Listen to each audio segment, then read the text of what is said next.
Hey dudes, give me a second. Give me a second.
We should be good now, I think.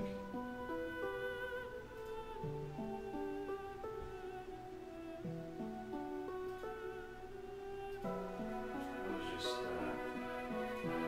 throwing up a little advertisement there for the Twitters. Give me a second.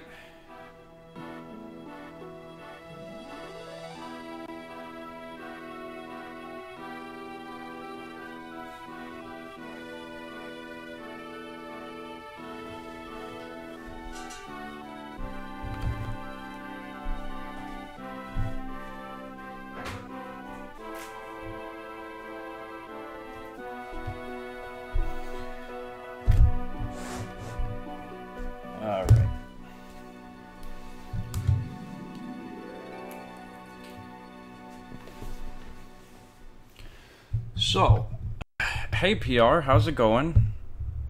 Sorry if that's incredibly loud.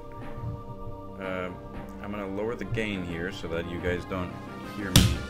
Oh jeez, I'm so sorry, I'm being loud. Let's see, where is my... There it is.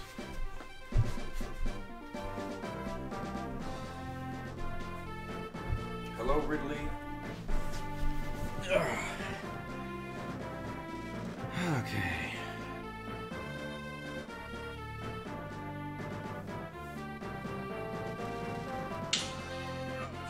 Okay, sound test is good. I just had to have a glimpse of how things were going. Alright, give me 1 second, just 1 second.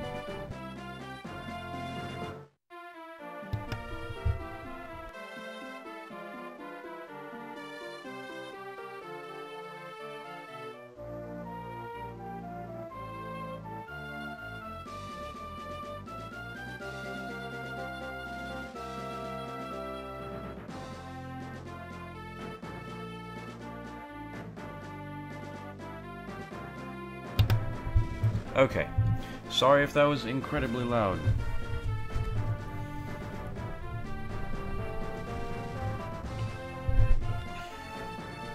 We're gonna get started now.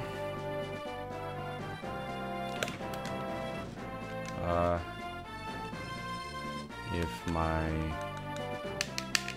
inputs would have any influence over what was happening, which apparently is what's going on.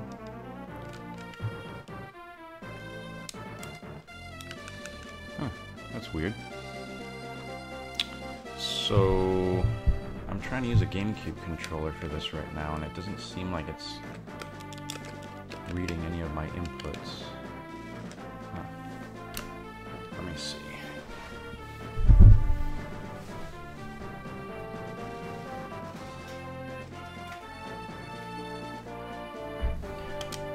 Okay, there we go. That works. Alright. So, probably gonna hear a little bit of noise. Reason being is that I've switched my positioning over to the TV now, so that I don't have to sit on that awful chair that makes my back hurt. So I could sit on the couch and just chill while I play. I'm gonna try and set that kind of setup up for every single one of my streams from now on, because this kills my back after extended periods of time. Okay. So, right beside me, I have the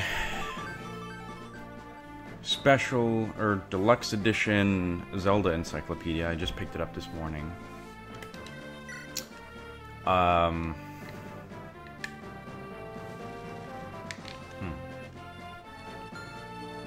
Resume chapter. Would it be restart chapter? Did we stop there? No, we stopped here. I'm sure we stopped there. It's chapter 11, taking leave, right?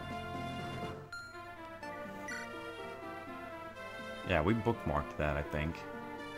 Okay. I don't remember. Yeah, we did. Okay.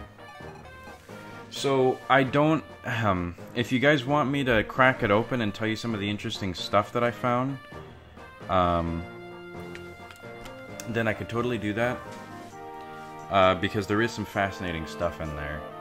Like, I'm talking some really, really fascinating stuff. So, there is a new timeline, if you guys are interested in that. There is a new timeline. So, it's not... spoiler warning, it's... I'll have a little bit of pause. So, spoilers, okay. It's not that much different from the Hyrule Historia version. In that, don't buy this encyclopedia. Okay, do not buy this encyclopedia if you were expecting or hoping them to put Breath of the Wild on the Zelda timeline, because that is not what they did. They most definitely did not add Breath of the Wild to the timeline. And this came out, and this was finished, actually, after Breath of the Wild came out. So, you might be wondering to yourself, well, then why did they not include Breath of the Wild in the new timeline? Well, they have kind of a non-committal answer to it, but they do have an answer to it. Let's see if I can pull this up right now. I actually have this on my phone.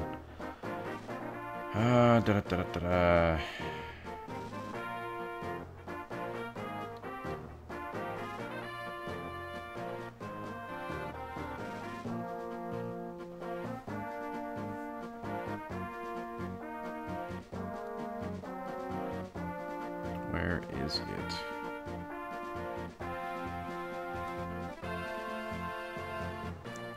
Okay, so you'll be able to find this online somewhere, but basically this is the consensus for the Breath of the Wild timeline placement. So the plot of Breath of the Wild directly refers to events that take place 10,000 years and 100 years prior to the game's setting.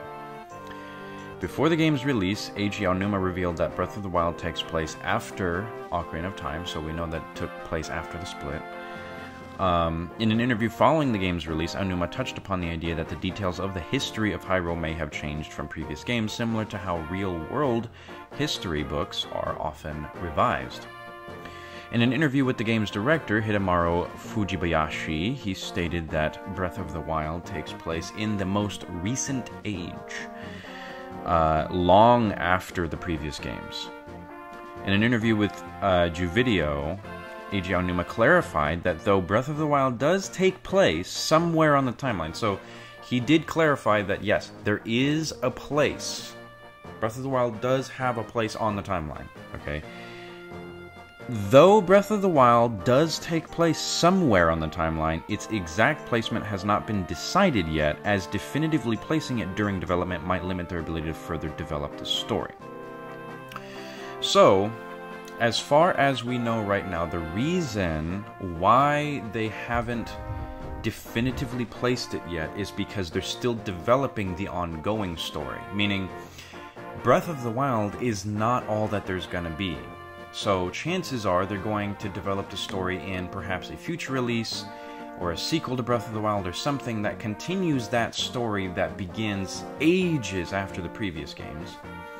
And in order to get a good, solid idea of where they want this story to go, and until they have a more complete idea of where they want the story to go ultimately, then they'll make a definitive decision on whether or not they should choose a timeline, which they said it already does, but it's kind of like, if you were to put in an official Zelda Encyclopedia, if you were to put, well, this is a for now placement, this is a temporary placement for Breath of the Wild because we're not 100% sure whether or not it'll go here or not. That's just about as good as not putting it in. And the reason why I say that you might as well not add it to the timeline at all if you're not sure where it goes 100% is because if you, let's just say that the Encyclopedia had Breath of the Wild placed in a part of the timeline officially. Well then, they would have to say, as I said, well, this isn't permanent. We don't know if this is permanent. We don't know if we're going to keep this decision or not. This is what we want now, but we're not sure if that'll change in the future. Then people all over the internet would be like, well, see, Nintendo's not even sure if that's the right place. Let me argue against it. Let me make sure that I prove that actually they should change it and that, you see, it's not temporary because they know that there are things that contradict that placement. So Breath of the Wild's timeline placement, even if they threw it in the Encyclopedia with a disclaimer, people would still be discussing it as if it were not placed at all. Okay? People would still be discussing the timeline of the timeline placement of Breath of the Wild if it, as if it didn't even have a placement, even if they threw it in the Encyclopedia as kind of a work in progress sort of thing. So it would make no difference. It would make literally no difference if they had put it in or left it out, because as of right now, where the story is, they don't feel comfortable telling everybody exactly where that placement is. And I completely understand that. If you're going to release a story, if you're going to release definitive details on a story, you want to be sure that that story is solid and doesn't have inconsistencies. And if they're working on that, then great. I'll be glad to accept that. That is just attention to storytelling. So let me address the chat really quick. So Majora's Mask type sequel, hopefully, yeah, I would hope so as well. So is the new encyclopedia just word for word the last encyclopedia with a few added things, or is it all new territory? I just want you to stream reading a book, man. Seriously. You know, funny thing, I was actually going to, instead of streaming Fire Emblem today, I was actually going to stream just me cracking open the encyclopedia and going through it, and I actually have a webcam that I can hook up right now to point at the encyclopedia as I go through it with you guys. If you guys want to do that, I could totally do that. Because I just got it and I'm really excited. I skimmed through it and there's already a lot of interesting stuff. So to address Ridley's question, is it all new territory? Yes. Like all of the stuff that you'll find in the Zelda Encyclopedia, some of it is already colloquially known. A lot of people already know some of the details that they included in the encyclopedia, but there is a lot of new stuff. Like it is, they provide insight for a lot of things that were previously dark, and they did change the timeline. So they changed the timeline and they sifted around a few games, and then they added some games where people previously didn't know where those games rested. For example, like Triforce Heroes. Triforce Heroes is now part of the official timeline, and it has a timeline placement, which I think everyone guessed where it was going to go anyway, but it's just nice to see that they added that. Additional story details and additional lore bits they've added. Sarks reads the entire saga of J.R.R. Tolkien's Lord of the Rings. Live. Yeah, that would be the day. And you know what? I wouldn't actually mind doing that. I'm going to be completely honest with you. I wouldn't mind doing that. But, okay, so since you did request that, to at least read some of it, I'm going to try and do something special right now. See if I can figure this out. Okay, so this is gonna be a little strange, and I'm probably gonna have to change the thumbnail later because this is definitely not where I thought this stream was going to go, in the slightest. It will be a shorter stream because I do have to leave at the same time, but okay, so let's see what we could do here. Let me just take a quick intermission and then I'll be right back. So, don't move!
Okay, so let's see what I can do here. So I have a way. I kind of set up kind of a jerry-rigged sort of thing. Oh, here we go.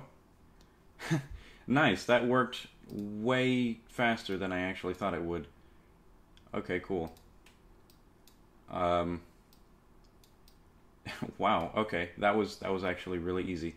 Alright, so let me just get rid of this, and I can add another video capture device, probably of the same sort. Get rid of that. Whoops.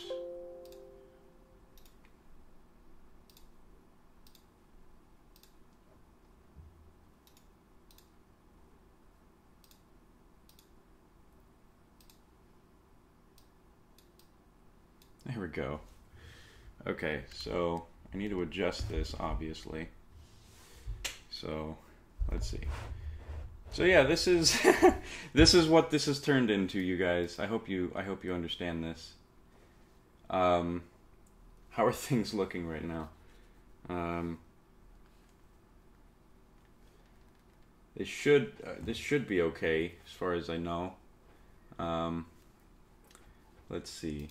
I think this is really like this is literally the best setup I could come up with. I don't even have a better webcam than this right now. I would use my phone, but this is literally the best thing I've got, because I have no other way of setting this up. Because I know I could use my phone as a webcam, but that requires like a setup in and of itself. So we'll have to just kind of play it by ear here. So okay, this is probably the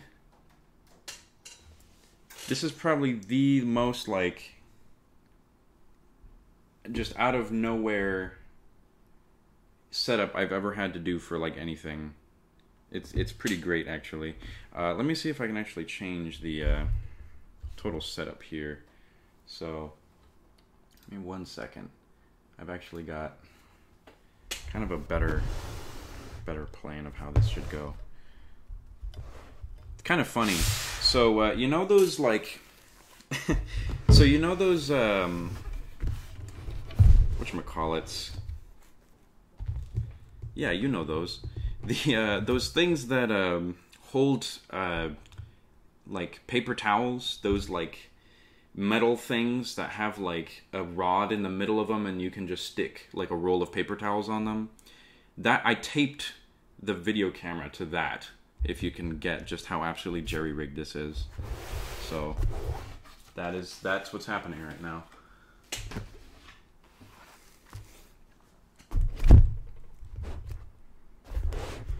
Okay, so this should be a little bit better, I think. Well, sort of. Not really. I have to point it down a little bit more, I think. Maybe you could like just kind of get like a side look of it, I guess. I don't know. This is weird, you guys. This is like the weirdest like shift a stream has ever taken. Like this is absolutely bizarre, but okay.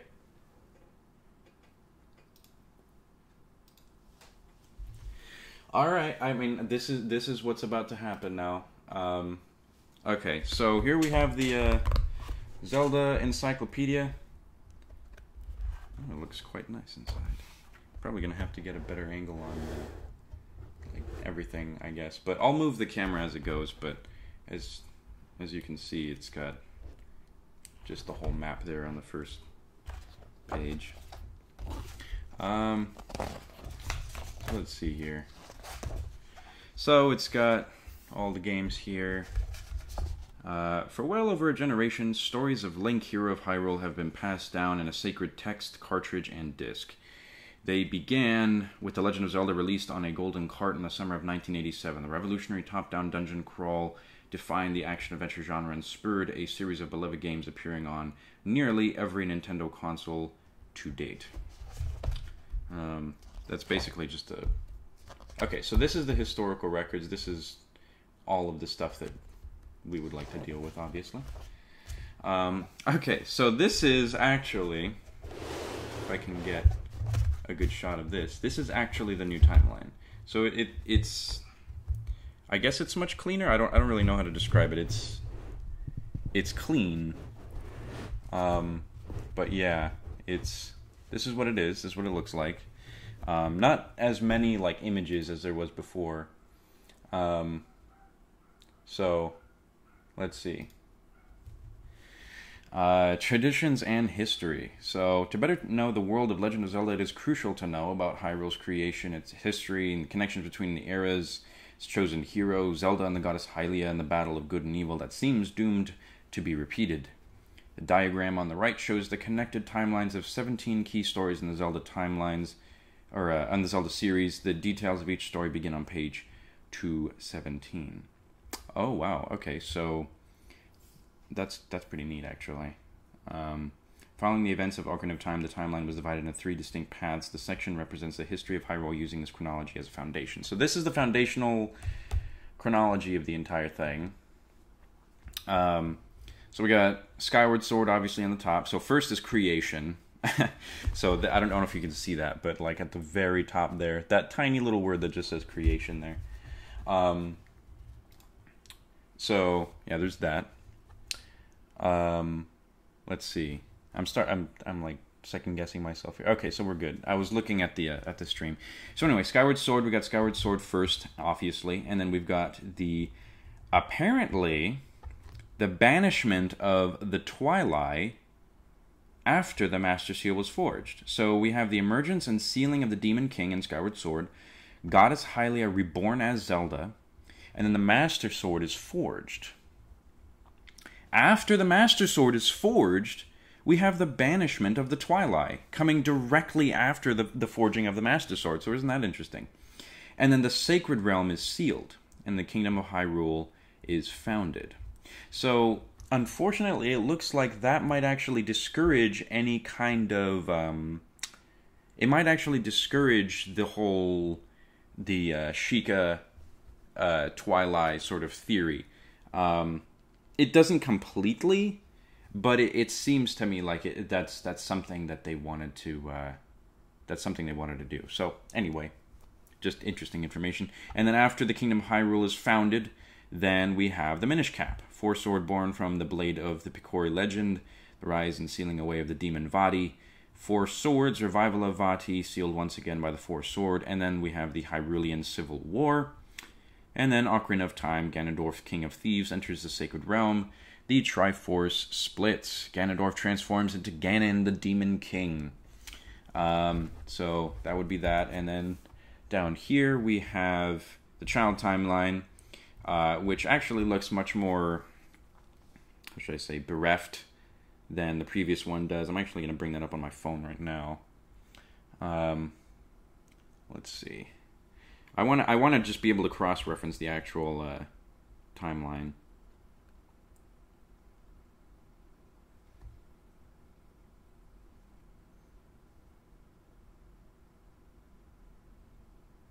Oh my gosh.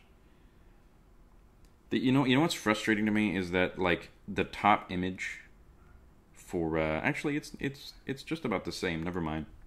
But the top image on Google for the Zelda timeline, like one of them is a timeline that shows convergence theory, and I hate it. But whatever. Anyway, let's see. Okay, so this one's pretty high quality. Yeah, so we got Majora's Mask, just like the old one. We got Twilight Princess after that, and we got 4 Swords Adventures. And then on the left here, we have A Link to the Past. King of Evil, Ganon revives, then is exterminated. Triforce returns to Hyrule Castle. Afterwards is Link's Awakening.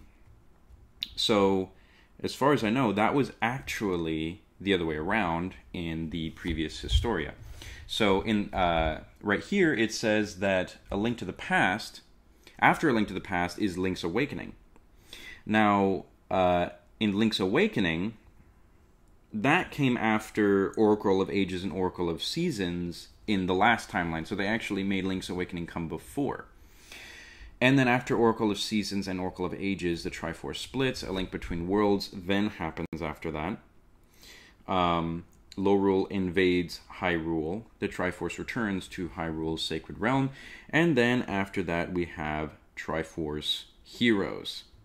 After Triforce Heroes, we have the royal family uses the Triforce. Prosperity gives way to decline, with Hyrule reduced to a small regional power.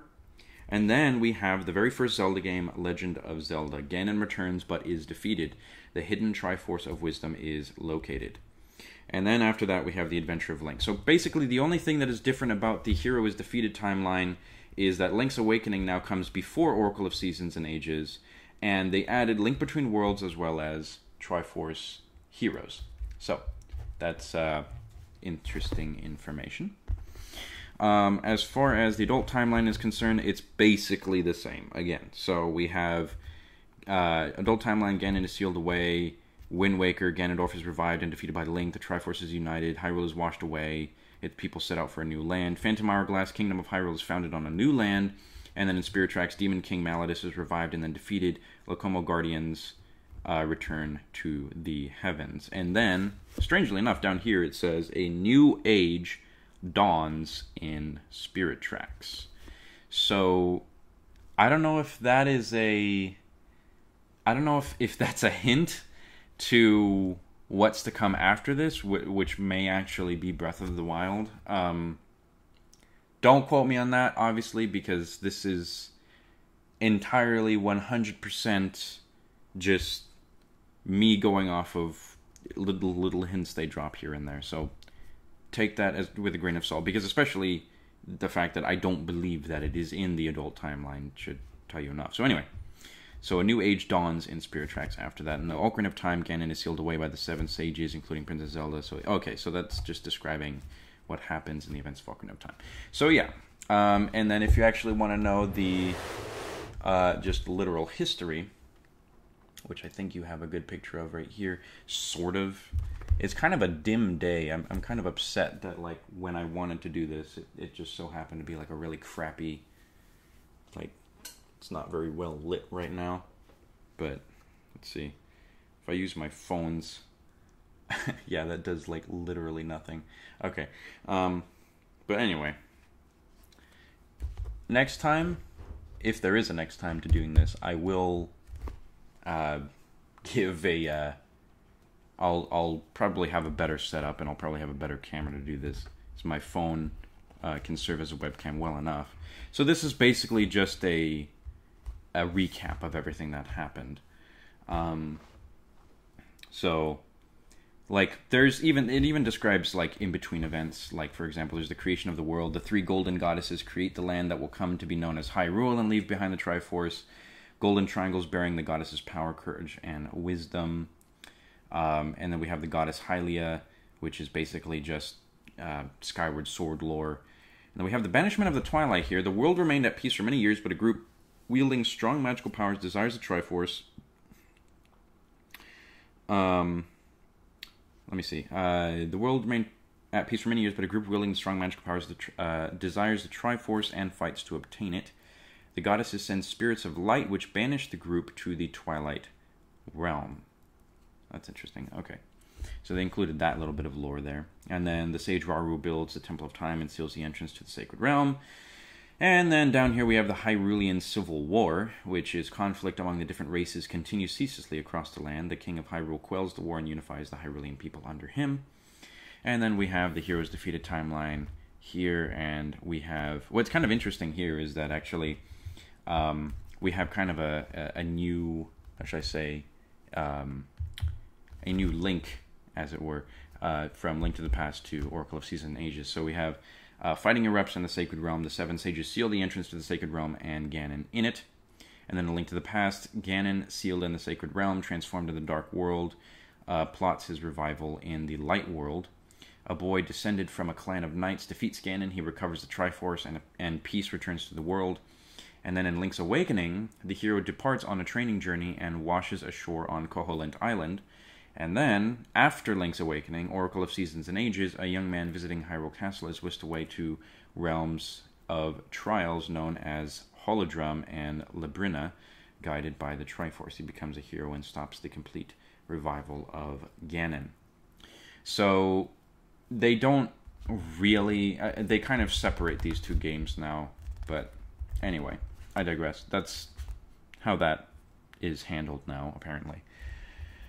Let's see. So we got all that stuff. And it's basically the same beyond this point. We literally just have the ceiling, Hyrule Submerged, Foundation of New Hyrule. Yeah, that's basically, it's basically the same. So after this, we have goddesses and the creation myth. We have the goddess Hylia, and right here we have the Triforce, obviously. Yeah, there are different like places where they describe, where the Triforce is. Kind of interesting here, actually, where I don't know if you can notice, like around right here. Sorry, I'm like reaching my hand around. But they describe like the complete form of the Triforce with all the pieces united. We got Skyward Sword in its complete form. We got Skyloft. To eliminate the source of evil, Zelda and the hero gain the capability to wield the Triforce. They wish for elimination of demise. So complete form, the sealed grounds. Conflicts over the Triforce occur, and the entirety of the sacred realm is sealed. So yeah, it just talks about all the different games where the Triforce actually appears. It's kind of interesting down there in Wind Waker, where it says power, Ganondorf, wisdom. It basically shows who actually wields every single piece of the Triforce. So power, right here, it shows Ganondorf, wisdom, which is Zelda, and then courage gathered by Link. The Triforce is united. The King of Red Lions wishes for Ganondorf to be submerged with Hyrule. Under the Great Sea, the Triforce vanishes, where its whereabouts are unknown. So now the complete form is unknown. As far as... let's see. So this is actually kind of cool, because it shows the Triforce through the different timelines. So as you can see here, this is the timeline of the Triforce in the downfall. This is the adult, and then, or the child rather, and then this is the adult. So that's really cool. It actually just goes through the timeline and basically goes through the Triforce's appearances in it. So that's really cool. If you're wondering what was on this side, this is basically just descriptions of who the goddess Hylia is, and then the goddesses and the creation myth. So that's what that is. Don't think that there's anything else beyond this. I think if you've played Ocarina of Time, the creation story should be familiar enough to you, but I'll read it anyway. So when all was chaos and nothing yet existed, it is said that the three goddesses created the world. Din, the goddess of power, created the land. Nehru, the goddess of wisdom, created order. And Furor, the goddess of courage, created all life. When the creators departed the world, they left behind the three golden triangles, symbolizing their power. The Triforce, which grants the wish of anyone who touches it upon their departure to the heavens. Three goddesses entrusted another goddess, Hylia, and a legion of spirits and fairies with protecting the land they had created. Why the goddesses left the Triforce behind is shrouded in mystery. Many have tried to obtain it. Many have fought to keep it. For ordinary people, the Triforce is a symbol of faith, but when the world faces great calamity, its great power can be unlocked. So, yeah, basically the same thing as the Ocarina of Time description. This is basically just if you know the story as depicted in Skyward Sword, you're already ahead of the game there. So, well, actually, I'll leave it on this side because that's where the book is going to be. So, yeah. Here we have the origin of Hyrule and the Hylians, which is pretty cool. Man, I'm like looking back and forth at this video and then like what I'm actually seeing in real life, and it is just so poor quality. I'm so sorry. It's just like an old webcam I found. So let's see. We can buffering, output mode. Nah, there's nothing I can do in stream to improve the quality. I apologize. But what are you gonna do? Anyway. So the origin of Hyrule and the Hylians. The royal family can trace their roots directly to the goddess Hylia. So when the goddess Hylia took on a mortal form, she chose to live among the Hylians because of their close relationship to Hylia. It's said that their long ears are intended to hear the voice of the goddess. So that's interesting. This is why Hylians have long ears. I don't know if that was already explained or not, but it's interesting information regardless, is the Hylians have long ears because of their close relationship to Hylia. It's said that the long ears are intended to hear the voice of the goddess. So whenever the goddess Hylia speaks to Link, for example, he can hear her very clearly, particularly because he's a Hylian. So it just kind of goes to show that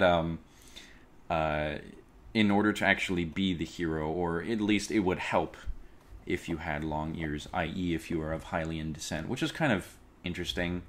So the hero could never be like a Gerudo.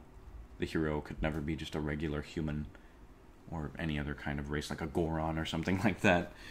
Because they're close. Yeah, okay, so let's see. In the past, Hylians were able to wield magic of considerable might, but over time that ability has faded. However, because they are of Hylia's bloodline, the royal family, especially its princesses, are strong in magic.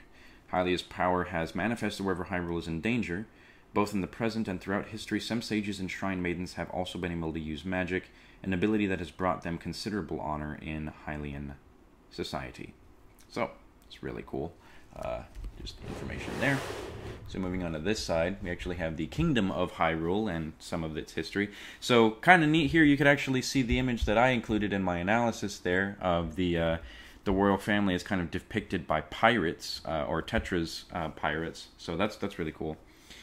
So right here, the description there says, although there are many legends regarding Princess Zelda, few records of other Hylian royals survive. King Daltus and the Minish Cap, King Daphnes and the Wind Waker, and the ancient King Gustav are often cited as rulers of particular importance.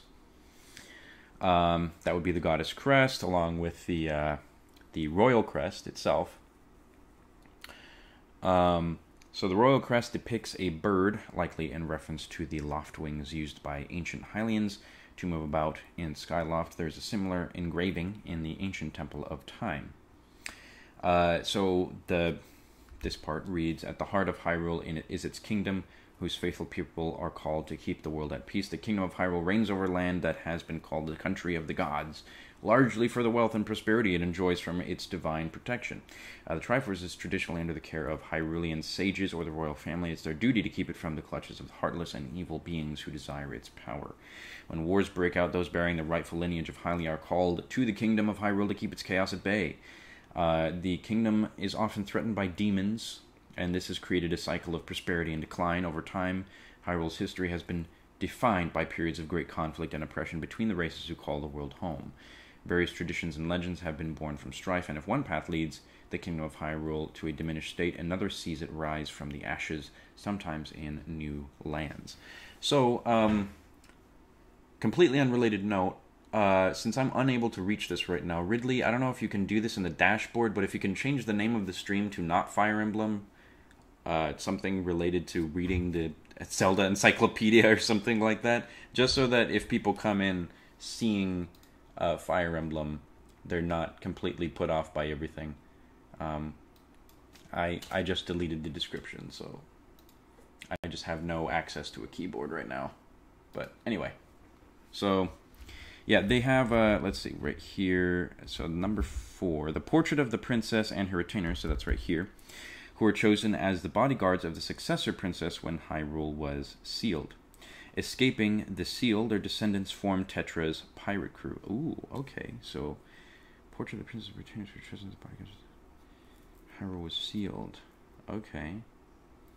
Escaping the seal, their descendants formed Tetra's pirate crew, even in the new kingdom of Spirit Tracks. Some of these descendants are present and swore allegiance to the royal family. Yeah, I knew that, but that's just really cool that they went into deeper explanation there. The old king of Hyrule who led the nation to greatness using the Triforce, this would be this picture, hid the Triforce of Courage in the Great Palace to ensure proper use. Great Palace and the Guardians of the Adventure of Link were created by this king and a trusted wizard. So, neat stuff. All references to the royal family and whatnot. Okay, so Let's see if we can bring this back over there. Alright. So we got Zelda, Princess of Legend, Keeper of the Light Force. So let's just kind of go through this in order. I'm not going to go through every single page, mind you. I'm going to start skipping in just a second, because there is some interesting stuff later on. But anyway, so like Link, Zelda is a name that has been given to many individuals over time. The fabled princess of Hyrule has played a key role in ensuring balance is maintained in Hyrule throughout history. She is the goddess Hylia reborn, and wields great power that she uses to keep evil in check. She's Keeper of the Light Force. Princess Zelda was turned to stone by Wind Mage Vaati, who is attempting to seal the Light Force within her. Link reverses the spell and defeats Vaati. Zelda uses Mage's Cap and the Light Force to undo the damage Vaati had done. Force Sword protected beloved even by demons. Princess Zelda is tasked with protecting the Force Sword in its sanctuary. The blade sealed the demon Vaati in the past. When Vaati returns to Hyrule, the demon attempts to make the princess's bride, stealing her away to the Palace of Winds. Link uses the Force Sword to save her. And the reborn goddess Hylia. Before the kingdom of Hyrule and the royal family exists, the goddess Hylia is reborn as immortal to the headmaster of the Knight Academy. She regains the power of the ancient goddess, awakens the hero Link, and bears the fate of protecting the world from demons. Master of Disguise who manipulates time. Zelda learns in a dream that the thief Ganondorf is targeting the Triforce and that a boy from the forest will become the hero who saves the world. This is obviously Ocarina of Time. However, unable to convince her father, the king, she takes matters into her own hands, granting the boy of legend a sacred ocarina that manipulates time. Zelda's nurse Impa arranges to disguise her as a Sheikah boy and saves her from Ganondorf's clutches when the Gerudos storm the castle. 7 years later, Ganon is sealed and Zelda sends Link back to the world of 7 years ago. This event would have significant influence on the makeup of the world, fracturing the further adventures in Hyrule into 3 distinct timelines. So, let's see. Alright, let me see if I can actually just change that myself.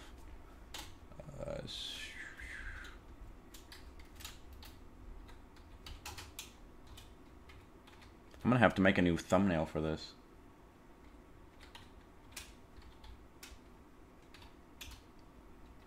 Okay, I actually was able to do that. Cool. Okay.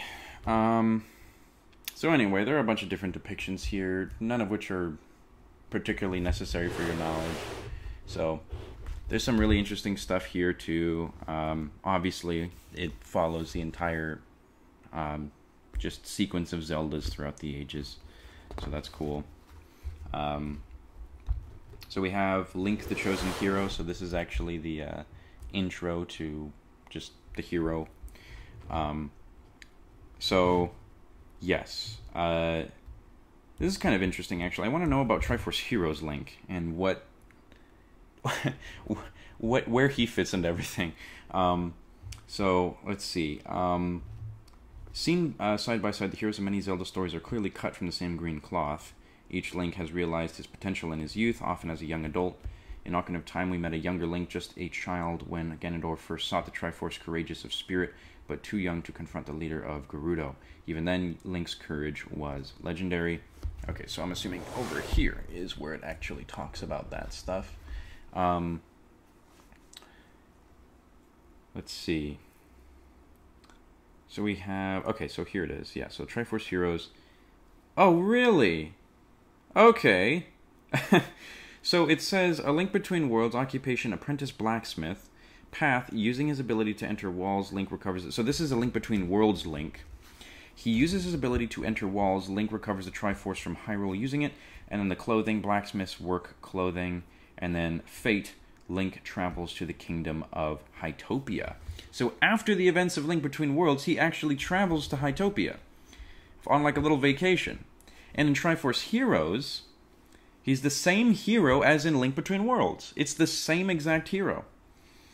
Link becomes the legendary Triforce hero, lifting Lady Maud's curse on Princess Styla.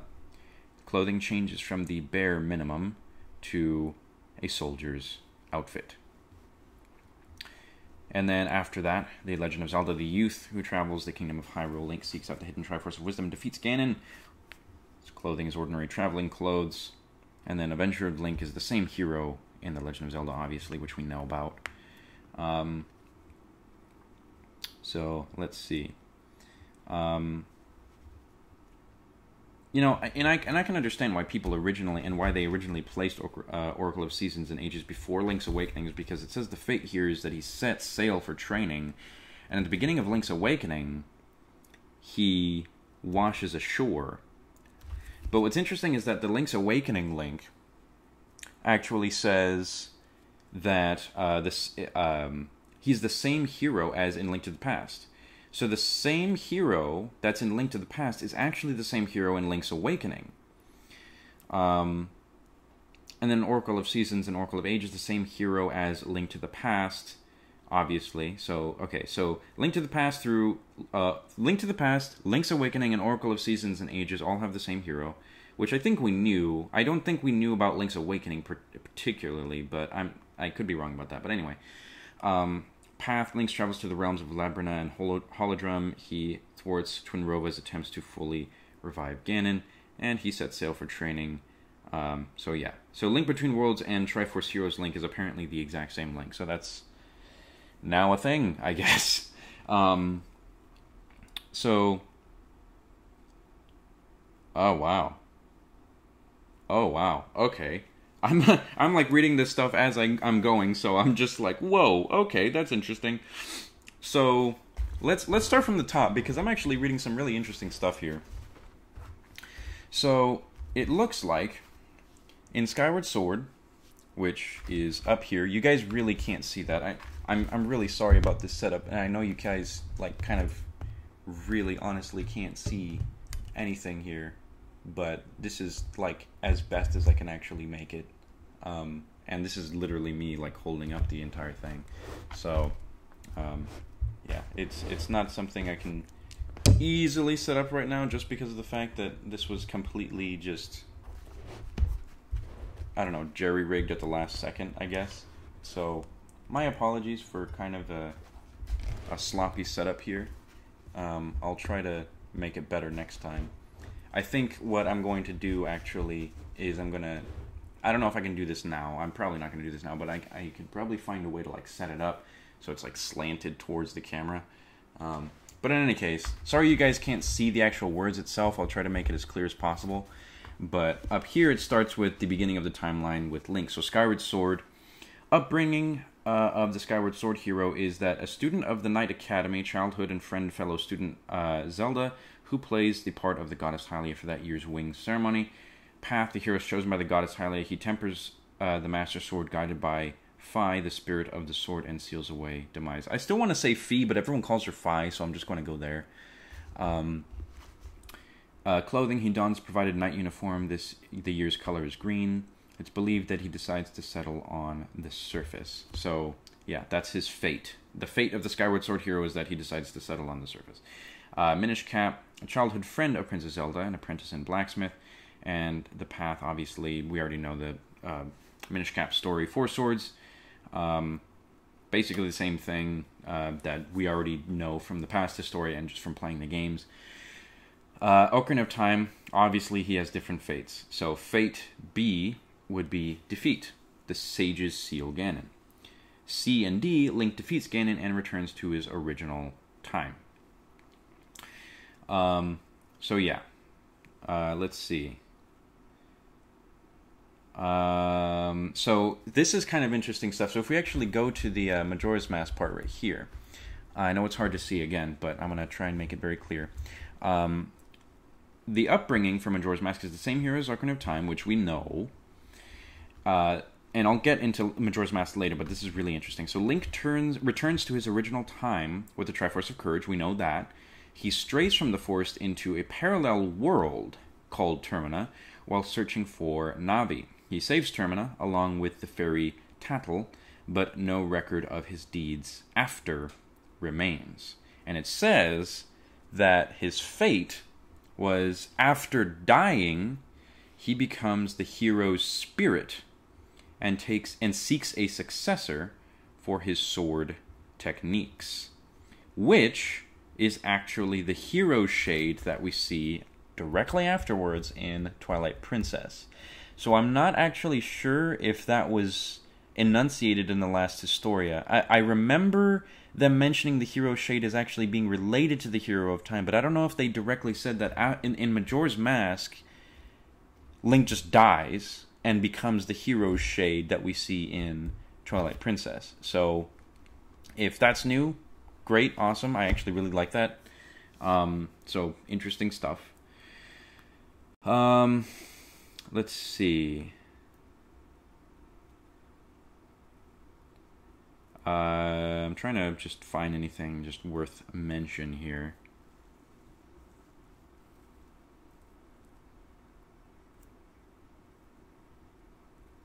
Okay, yeah, I don't think there's anything new beyond that. And then obviously we have Ganondorf's different appearances as well.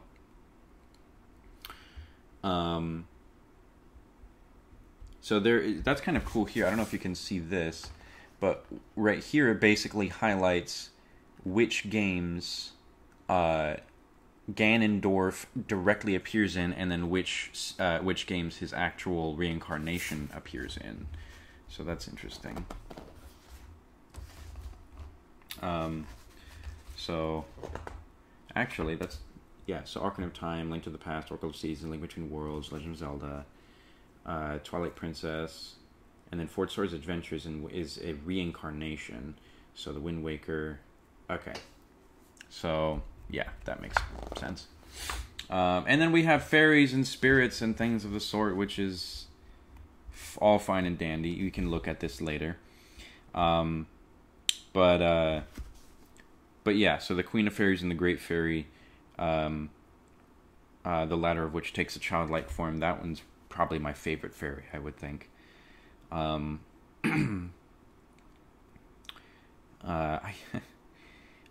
never liked the Ocarina of Time and Majora's Mask fairies, but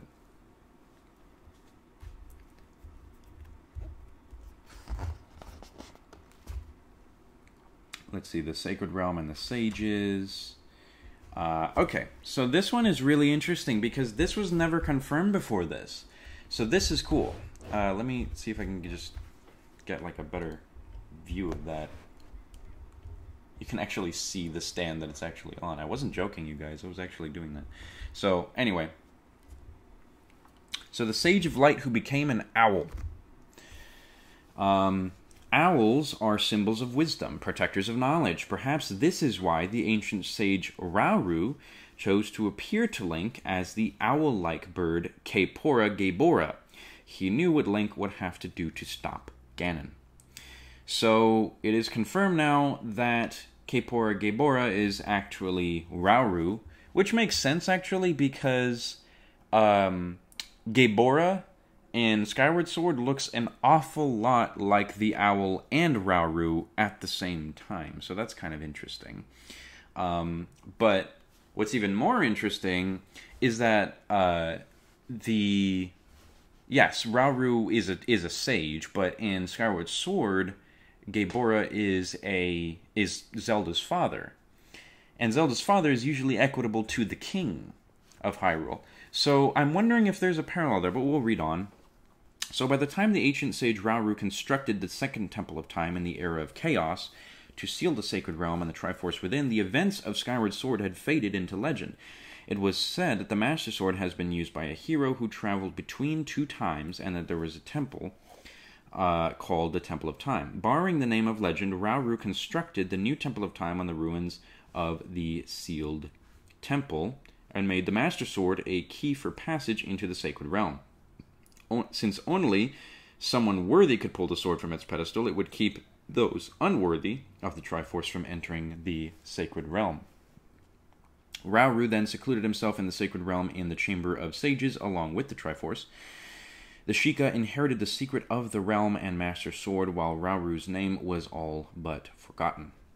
A great length of time passed before the Triforce was targeted by Ganondorf, a young boy from the Kokiri Forest. Link emerged, another hero able to travel between two times, and he was destined to become the hero of time. Although the events of Skyward Sword took place long before Rauru existed, the legacy of those events and of the hero who first wielded the Master Sword set the events that took place in Ocarina of Time in motion. The legend of the Hero of Time was told and celebrated by the people for ages to come, and the name of Rauru, the Sage of Light, along with it. So, that's cool. just little kind of explanation there about who Rauru is and that he is actually the owl and things like that. I don't know if that was actually confirmed or not. Again, that's just one of the things that just seemed to me like it was a little bit on the lesser known scale of things. But I don't know. Could be wrong, as I said. But anyway, so we actually have the 7 sages referenced in different games, and you can see that actually here in number 2, it says stained glass images of the sages around the pedestal of Master Sword in Hyrule Castle, keeping watch. In this era, 2 sages placed their power in the Master Sword. Let's see. Yeah, and there's other references, like in 4, the Arbiter's Grounds, where either side of the throne inside Hyrule Castle, or I'm sorry, where judgment is passed down by the sages. So the sages' tower marks its place of significance. Yeah. So the sages are a little bit different in Twilight Princess. They're kind of like these very odd-looking, ghosty kind of guys, but kind of goes along with the Link Between Worlds. It's sort of like the pedestal imagery that they kind of had there. But in any case, so we have, what is this, Temple of Time? Yes, so we actually have the Temple of Time here, as it's depicted in the various Zelda games, obviously excluding Breath of the Wild. We don't have Breath of the Wilds yet. But, oh, wait a second, hold on, I'm reading something quite interesting over here.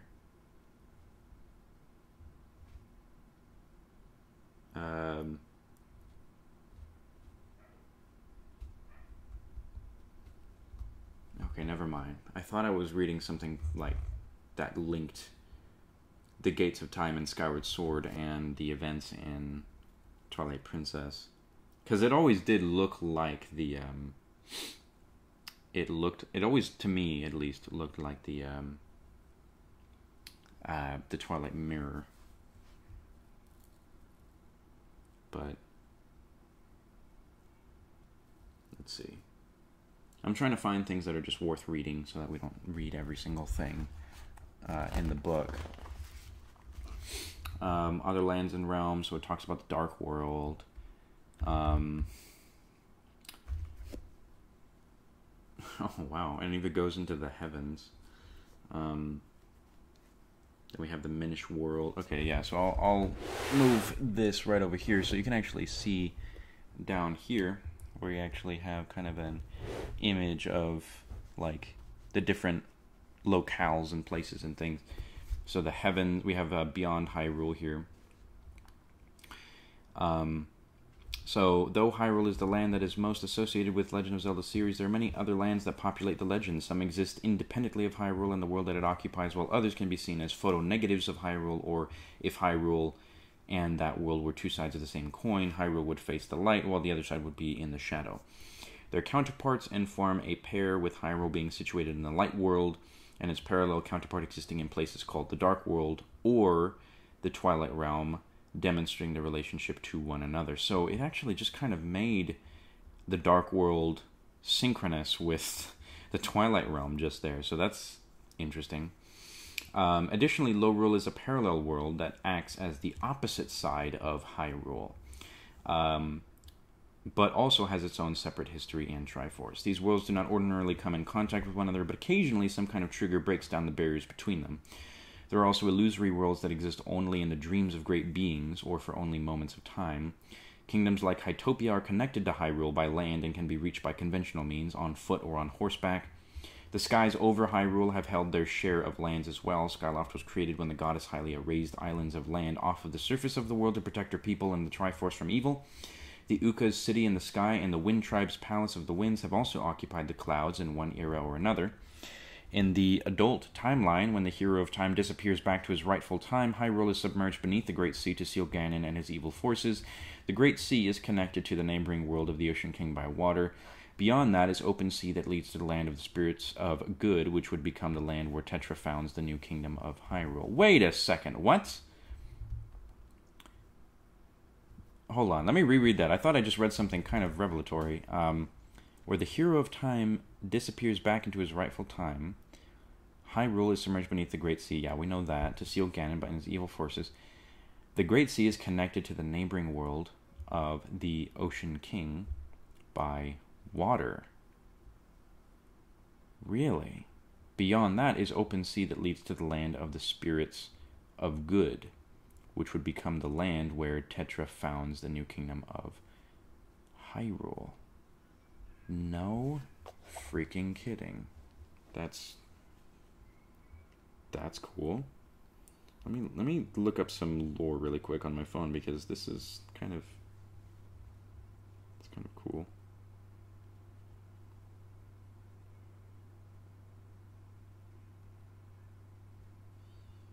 Okay, yeah. So that's a Spirit Tracks reference, as I thought. Yeah, the spirits of good, people being protected by the spirits of good. Yeah, okay. Well, that's cool. So, okay. Let's see. So, the chart below illustrates the way of looking at the relationships between the various lands. Only the lands that serve as settings of the known legends are covered here, but it is certain that there are yet more to be discovered. So, that lays kind of a groundwork for additional worlds if they wanted to ever make any more. So, right here, we actually have the heavens, followed by the Minish world right there. So, the Minish world is right under the heavens in, like, kind of a weird way, I guess. Okay, so here's the legend down here. So the black equals kingdom, and then white equals parallel world. So there are multiple parallel worlds. So we have the Minish world, which seems to be a parallel world. The sky, which is a kingdom. Hytopia, which is also a kingdom. Holodrum and Labrina are actually both parallel worlds.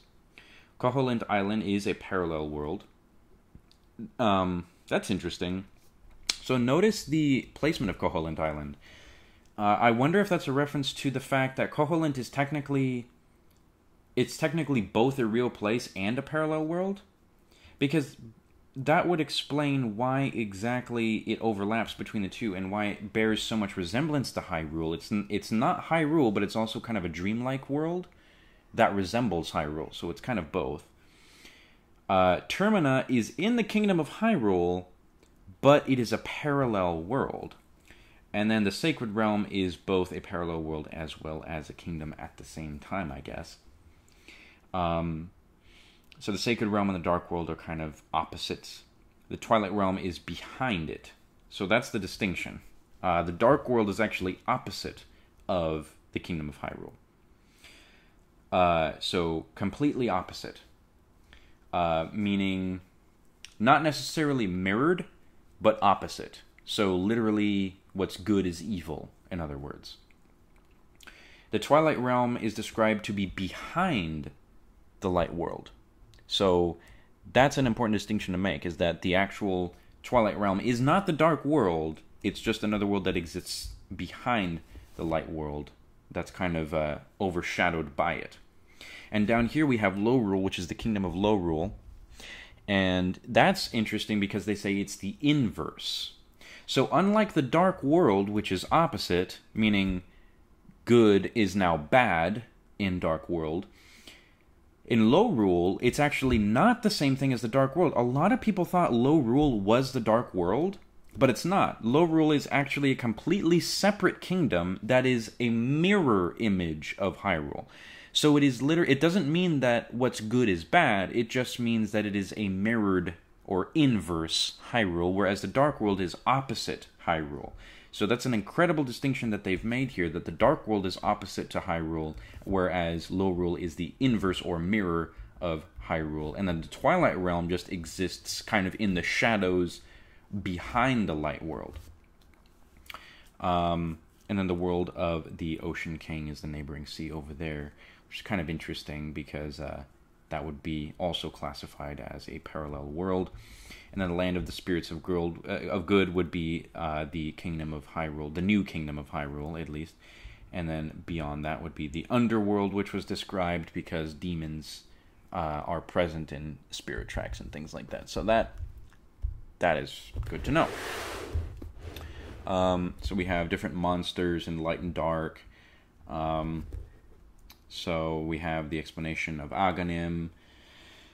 Basically just the entire explanation of just the Link to the Past lore and then the Dark World as well. It was originally the Sacred Realm, which we already know. It's been said the Triforce grants the wish of whoever touches it, while also, yeah, of course, it overflows with malice and becomes the domain of monsters because of Ganon. The invasion of the Sacred Realm occurs in Ocarina of Time. Link then enters and explores the Dark World extensively in A Link to the Past, which we know already. So this is just kind of stuff we already know about. Oh, this is interesting. So this little bit is kind of an interesting lore bit. So it actually says here that more darkness. There have been other times when a hero named Link entered the Dark World. In Four Swords Adventures, portals to the Dark World open, and in Spirit Tracks, Link enters a parallel world called the Dark Realm that acts much the same. A dark mirror casting its reflection on Hyrule, the Dark World can be entered through moon gates by way of the Moon Pearl. Shadows in the light world are made physical in the dark. Spirit Tracks, so that was in Four Swords Adventures, and then in Spirit Tracks, the Dark Realm is the domain of Malladus and exists in the underworld connected to the new Hyrule. So that's kind of interesting. So they're kind of equating the Dark World with these other worlds that have appeared in other games. Right here, obviously, we have the Twilight Realm, which is something that I will go over because it is of legitimate interest to me as well as Ridley, and well, it's just a fascinating place in the first place. So we have the different denizens depicted here. So the Twilight Realm, where the ancient Twilight dwell. In Twilight Princess, Link is introduced to the Twilight Realm, a domain of shadows where the goddesses, by way of the four light spirits, banished the interlopers who sought to establish dominion over the sacred realm. Unable to return to the light world, the inhabitants of this realm eventually evolved into a race known as the Twilight. The sun does not shine in the Twilight Realm. Instead, there are glowing spheres of light and power known as souls that give the realm life. So that first picture there, well, you can't actually see that first picture. That first picture on the top there is Link carrying a soul. The souls, along with serving as the power source for activating mechanisms used in the Palace of Twilight, repel dark magic with their light. And then we have some Midna images. Midna, the Twilight Princess, is rightful ruler of the Twilight. Unique clan patterns are embroidered in her black robes. So you can actually, they kind of spread out her robes right here, which you can't really see on the camera here, but they do kind of speak of like a particular, well, that's fascinating actually. They speak of like a particular cult, or not cult, but I guess a clan, as they put it, that is, there are multiple clans in the Twilight Realm. And again, I'm not even going to go there, but that symbol on the back of that cloak, that looks like a Sheikah eye. Anyway. Origins of the Twilight Realm and the Twilight. The origin of the Twilight dates back to an ancient battle among the Hylians over the Triforce of the Sacred Realm. The Twilight were once people of Hyrule. Wait, what? Did I know this? Did we know this? We didn't know this, did we? There was no way that we knew that. I would have... No, there was no... Wait, hold on. Okay, so the Twilight were once people of Hyrule with powerful magical abilities. Interesting. If we cross-reference that with the people that were known to have magical abilities in... Oh my gosh, you guys. Oh my gosh. So...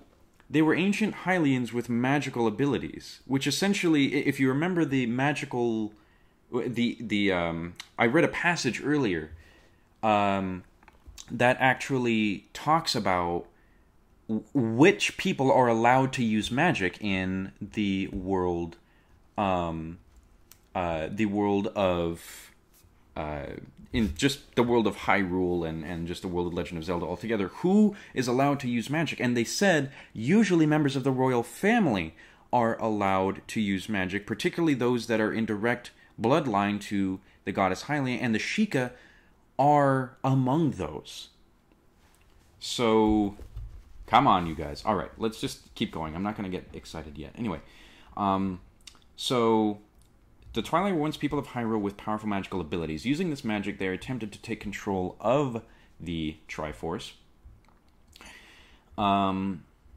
The goddesses sent the light spirits to the sacred realm to stop these would-be usurpers of the Triforce's power. Using the Mirror of Twilight, the light spirits banished the usurpers to the Twilight Realm and sealed their most powerful magic in fused shadows. Oh, okay. So it was the light spirits that actually created the fused shadows. Okay. I don't know if we knew that either. I always thought it was the usurpers that... Okay, never mind. Barred from returning to the light world, they became the Twilight, forever living in Hyrule's shadow. So the Twilight were actually ancient Hylians. So that's fascinating. Okay. Though they lost their most powerful abilities, the Twilight still possess some magical power, and the strongest of them can even teleport. They built a leadership structure around those with the strongest magical abilities. Okay, so we're getting some actual hierarchical information here about how they structure their leadership. So apparently, the Twilight people build their leadership structure around those with the strongest magical abilities. So might makes right, I guess. Not necessarily, but I guess might gives you a particular spot in political power. So until Ganondorf's interference in Twilight Princess, they lived in relative peace for ages, their hearts said to be purified in the gentle evening glow of a beautiful, if lonely, realm. So these are the typical Twilight down here. Obviously, you can recognize these from the game. They rarely speak and most only communicate with other Twilight. Note the distinct patterns on their chests signifying their clans. Oh, okay. So actually, the symbols on their chests actually distinguish them from each other because they're part of different clans. So that's cool. And then Zant's hand, which you could see kind of vaguely right next to that on the right. Zant's hand guards the soul in the Palace of Twilight, and then that would be just the crest of the Twilight down here. You can't really see it, but it's like a little tiny box at the bottom there. Let's see. So, moving over here, we have the Rebellion of Zant. I know a lot about this, and I'm sure you guys know a lot about it too, but let's just kind of read it anyway. So, even in the peaceful glow of twilight, dark ambitions can fester. Such was the case with Zant, who felt oppressed by the light world for banishing his tribe to the Twilight Realm. Oh, interesting. Okay, so I mean, I knew that was like his gripe, but I wonder if Zant was kind of, I don't know, maybe he's like a direct bloodline of the original usurpers. Anyway, Zant served in the royal household of the Twilight Realm, believing that he would be the next to rule. Instead, rule went to Princess Midna. Just as Zant's hatred is about to boil over, Ganondorf banished to the Twilight Realm grants Zant power, using him as a pawn in a greater scheme. Zant incites a rebellion, transforming the Twilight into monsters and making them his vanguard. He curses Princess Midna, steals her powers, and makes himself the self-proclaimed King of Twilight. After Zant gains control of the realm, and with the help of Ganondorf, he begins an invasion of the Light World. He seizes control of Hyrule Castle, steals the light of the light spirits of each province, and expands the domain of Shadow. So Zant was made king with Ganondorf's power. He worshipped Ganondorf as a god, his devotions made clear by the pattern of his robes. So, as I said before, his devotion to Ganondorf is actually evidenced right here as Gerudo. Hyrule was fused with Twilight. As the spirit's light was stolen, the provinces protected by the light spirits became part of the Twilight Realm. The people of the light world became soul shadows in the Twilight, but they were not aware of this change. Creatures became strange shadow monsters. And in the Mirror Chamber, the Mirror of Twilight, entrusted the people of Light World, was hidden in the Arbiter's grounds in what was once Gerudo territory, which we know, obviously. And then it goes into the Mirror of Twilight. The Mirror of Twilight is a divine treasure that provides passage between the Light World and the Twilight Realm. It is entrusted to the people of Hyrule by the goddesses, who forbade the usurpers from ever returning to the Light World. Zant attempts to destroy the mirror, and its pieces are scattered across Hyrule, which we then collect in the game, obviously. And then the Fused Shadows, the ancient magic of the Twilight, is sealed within a magic stone known as a Fused Shadow. You see this? Okay. You know how... Okay, that's the thing. They said that the Twilight were actually ancient Hylians that possessed magic, which sounds to me like either members of the royal family or members related to the royal family, i.e. the Sheikah. And it says right here, the Fused Shadows is actually the ancient magic of the Twilight is sealed within a magic stone known as the Fused Shadows. So it is the ancient magic of the Twilight that is actually sealed within the Fused Shadow. And if we assume that the Twilight are related to the, obviously, it's made that connection between ancient Hylians. If we assume those ancient Hylians were Sheikah, then this would make it ancient Sheikah technology. In any case, sorry. After it is divided by the 4 light spirits, 3 pieces are placed under the care of Farron, Eldon, and Lanayru. The 4th is passed down among the leaders of the Twilight. Together, the pieces take the shape of a face and grant extraordinary power. And then it talks about the hero who became a wolf down here. One of the legends passed down among the Twilight for generations states, in our world, we've long believed that the hero would appear as a divine beast. You guys! One of the legends passed down among the Twilight for generations states, in our world, we've long believed that the hero would appear as a divine beast. The only other time we've heard in the Zelda lore the word divine beast used was in reference to Sheikah machinations, particularly the divine beasts. And so Link himself is actually an interpretation of another divine beast that the Twilight actually thought that the hero would always come in the form of. Come on, you guys. Come on. That's just the first sentence of this. In any case, okay, so going back to this, that is amazing.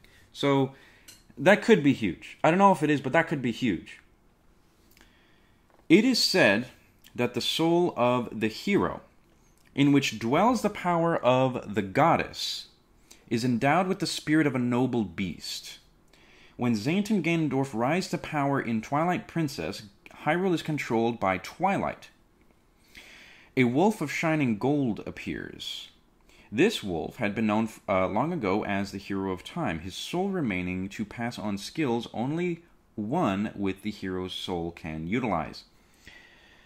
The young boy named Link from Orden Village, who is the hero reborn, becomes a dark gray wolf inside the Twilight Realm.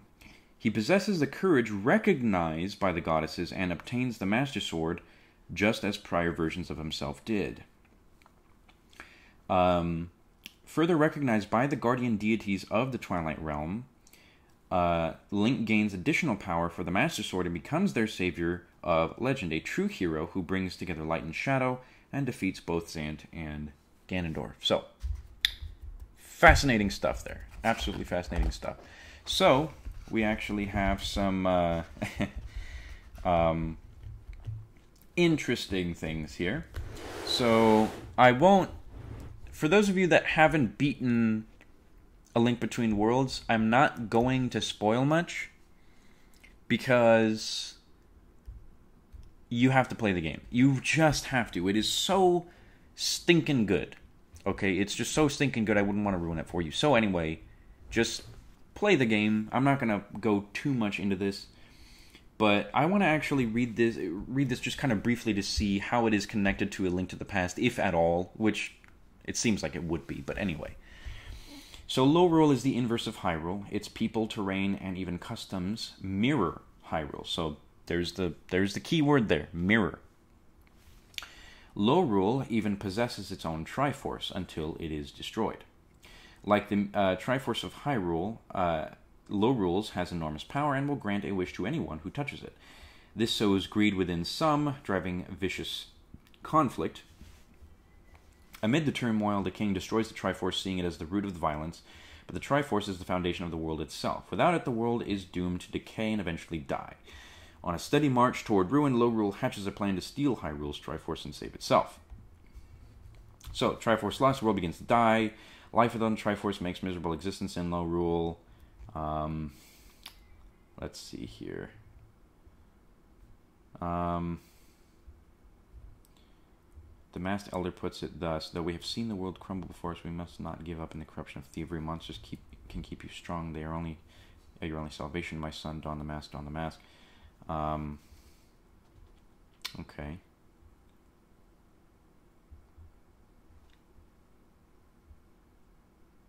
I'm trying to find anything like of legitimate note here. Okay, so this is why some of Low Rule's people wear monster masks, chanting and hoping for the day when they become monsters themselves. That's pretty morbid. But yeah, people seek salvation by donning monster masks. So that's interesting. Kind of a Majora's Mask sort of theme, but not really.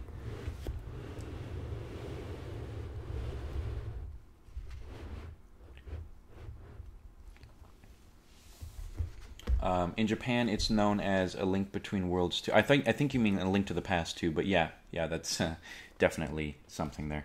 So, Low Rule was once a world overflowing with light, much like Hyrule, but after losing its Triforce, it comes to resemble the Dark World.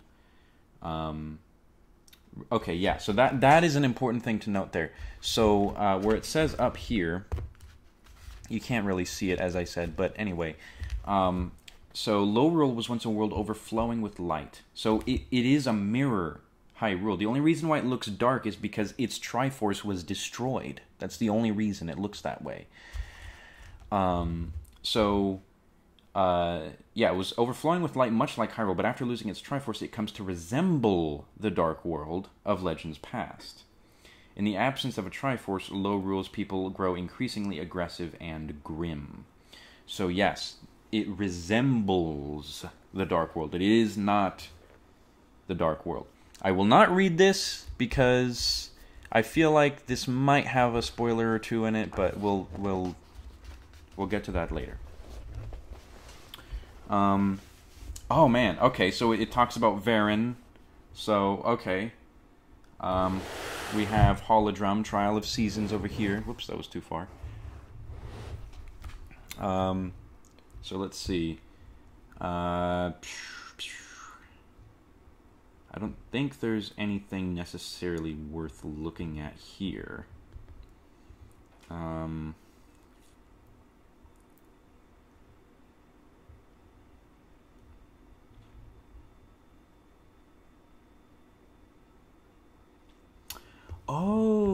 okay. So this is worth mentioning here. So, under Stopping Ganon's revival, it says that the Ganon that is revived is incomplete due to Twin Rova's unworthiness as a vessel, a mindless raging beast. Link, having overcome the trials of both seasons and ages, defeats Ganon and fulfills his destiny. The spirit of the Triforce has guided Link since the age of A Link to the Past. With its guidance, Link has fought his way through countless trials and legendary acts of heroism like those faced in Holodrum and Labrina.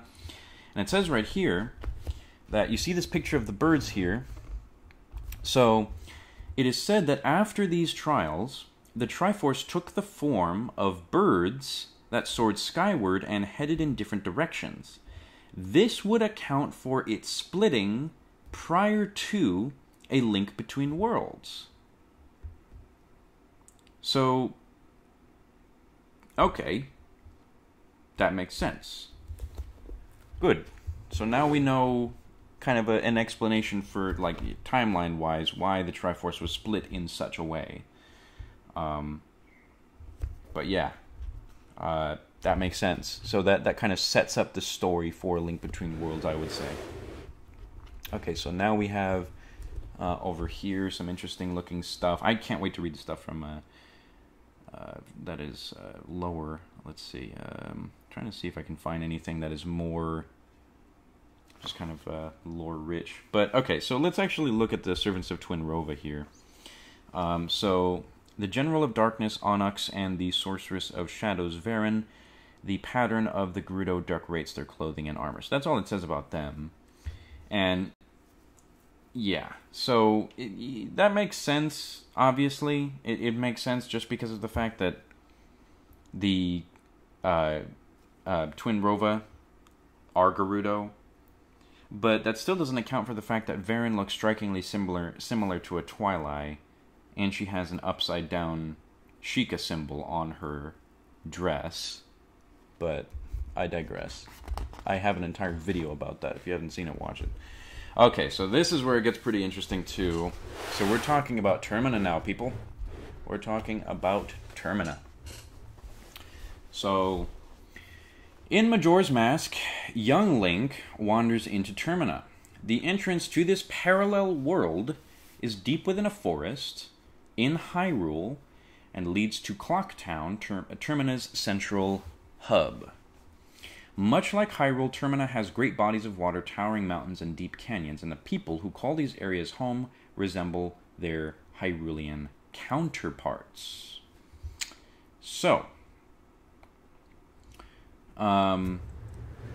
this is pretty interesting right here. This passage right here kind of gives a lot of really interesting details about the world of Termina. So, inside the mind of Skull Kid.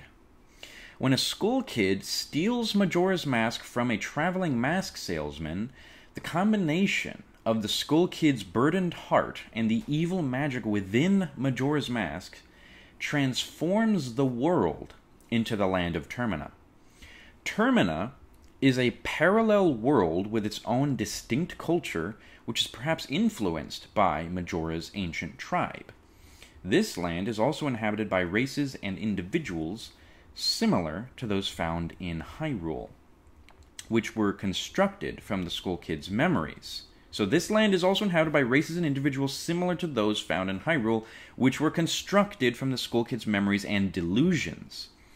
While many of Hyrule's races, like Gorons and Zora, are present in Termina, the world feels twisted, different, full of mechanical advances, and watched over by a sinister moon looming large and on course to crush it all.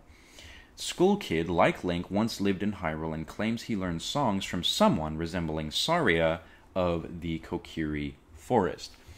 So, I know there's a lot of people on YouTube right now that like to theorize that Majora's Mask was just kind of a dream, that it was all just a dream. As it turns out, it technically wasn't a dream.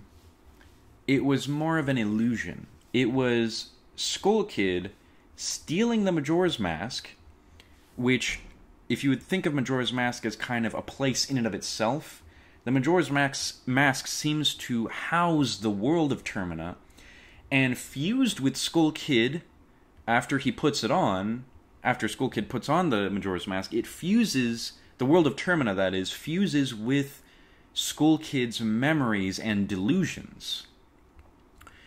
And so fusing with Skull Kid's delusion, it's kind of like a distorted world that includes both Skull Kid's psyche, represented in physical form, as well as a kind of twisted version of Hyrule, because you can see that Hylians exist, Gorons exist, Zoras exist, even though it's not Hyrule, because Skull Kid used to live in Hyrule, and so his memories would then be added onto Termina, which is now confirmed to be a parallel world that exists through the Majora's Mask.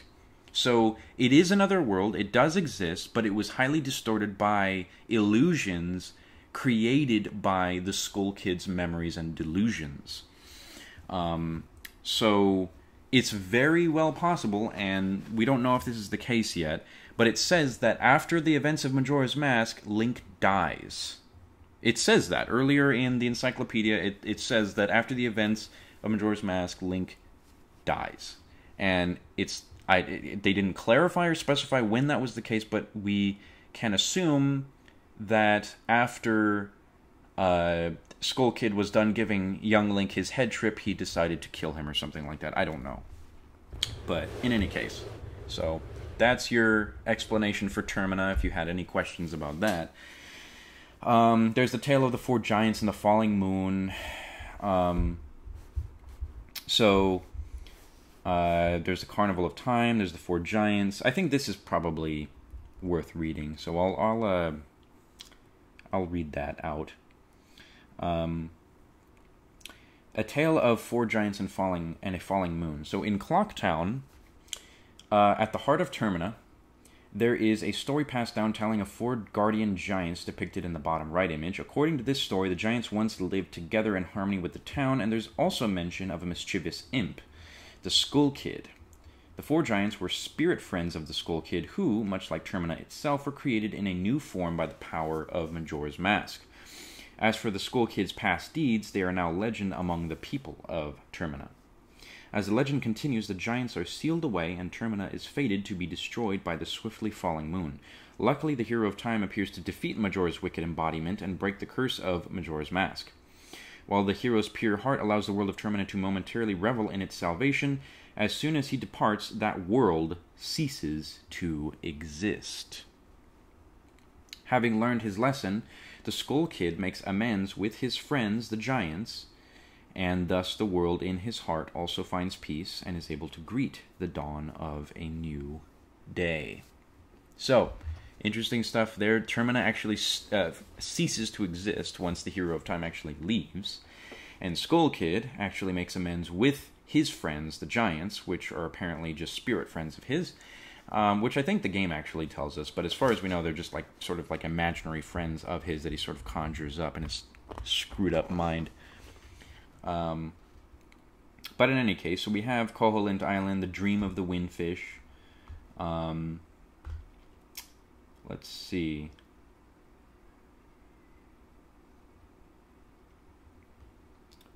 So, okay, so links across sea and time. This is interesting here. This is worth mention. Let's see if I can center that properly. Okay. So, links across sea and time. The Windfish and the Ocean King are both emissaries of wisdom, and both take the form of whales. In addition to being leeched off by monsters, Koholint Island and the world of the Ocean King share many other elements. Incidentally, Ballad of the Windfish is the name of a song played by the Zora band, the Indigogos. The melody is different, however. Additionally, Captain Linebeck, who was dragged into the world of the Ocean King, has a grave in Spirit Tracks as well as a grandson, so it is certain that he arrived in the land of the spirits of good. So when Link left the world of the Ocean King, it is said that he saw Linebeck's ship in the distance. The Windfish, his form is that of a giant white whale. It is a spirit of the wind that flies through the skies and controls the wind. The Ocean King, his form is that of a giant white whale. He possesses, also, by the way, he possesses incredible power and the great spirit of the sea. So it's not equating them per se. It's not saying they're the same thing, but they're saying that they're incredibly similar, I guess. I would wager to say they're the same thing because of that earlier statement of just like how the Ocean King is, like, as far as like regions are concerned, you can find, I guess, Koholint. I don't know. I remember reading something like that. But anyway, there's also the world of the Ocean King, another life at sea. So okay, so this is actually kind of interesting. So let's see. The waters beyond Hyrule are the domain of a great spirit known as the Ocean King. Many people live on islands that dot the vast seas beyond the kingdom. It is a parallel world that the hero Link wanders into in Phantom Hourglass. The world of the Ocean King, though in another realm, appears very much like the Great Sea of Link's world. There are numerous islands, including some inhabited by Gorons and Anuki, races found in Old and New Hyrule. The Ocean King's world has also received the divine protection of the 3 goddesses, similar to Hyrule, and is full of life force. Leaf, the spirit of power, Neri, the spirit of wisdom, and Ciela, the spirit of courage, serve the Ocean King, and their stronghold is the Temple of the Ocean King on Murkay Island in the southwest. The flow of time in this parallel world is vastly different from Hyrule's, as the Ocean King and the Spirit of Courage have the power to control it. The Ocean King's life force is stolen by a demon known as Bellum in Phantom Hourglass, and the possessed Ocean King is dragged into the depths of this temple. Bellum, usurping the temple, absorbs the Great Spirit's life force and uses it to create the Guardian Phantoms to prevent anyone from drawing near. To gather more life force, Bellum creates a ghost ship spreading rumors of treasure to lure and trap prey in the world of the Ocean King. The spectral vessel terrorizes the seas, claiming the lives of many sailors, As rumors spread of a ghost ship, Tetra's pirate crew are passing through in search of a land to replace old Hyrule submerged in the end of Wind Waker.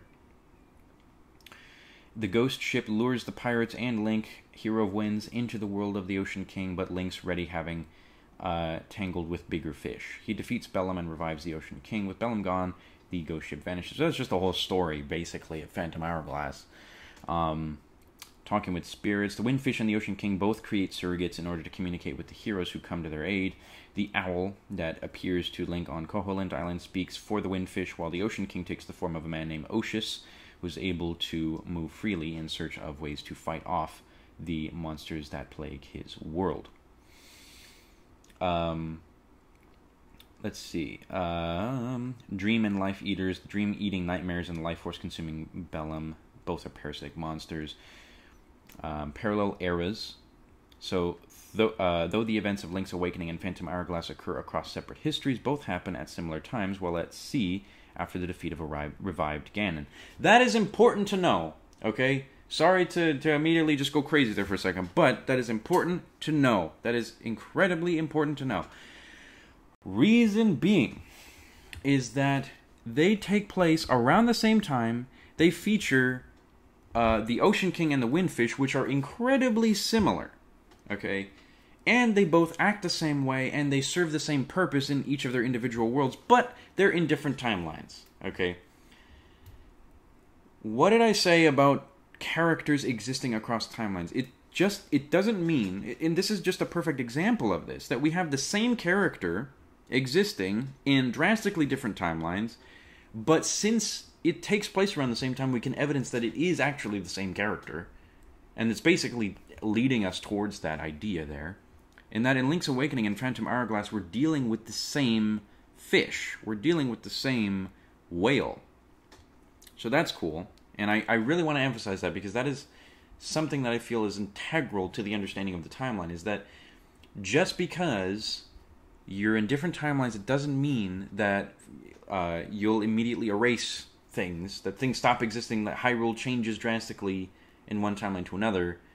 Like, Gorons will still exist in other timelines, Zoras will still exist in another timeline, and characters that are still alive during the same time will also exist. So the Ocean King here seems to actually exist in two different timelines because there's no reason for him not to exist in those timelines. So that's just kind of thing I want to emphasize there. But in any case, they also talk about the Spirit of the Sky in Skyward Sword, which is basically the same thing too. But another spirit takes the form of a whale in Skyward Sword. Levias is a great spirit that guards the skies at Thunderhead. Like the Windfish and the Ocean King, Levias becomes plagued by a parasitic monster, in this case the Bilocite. So we already know that, but I don't think that that has any legitimate relation. But in any case, so we have New Hyrule, Land of the Spirits of Good. So got a bunch of weirdo guys that have wheels for legs down here. I always thought that was strange, but whatever. Let's see.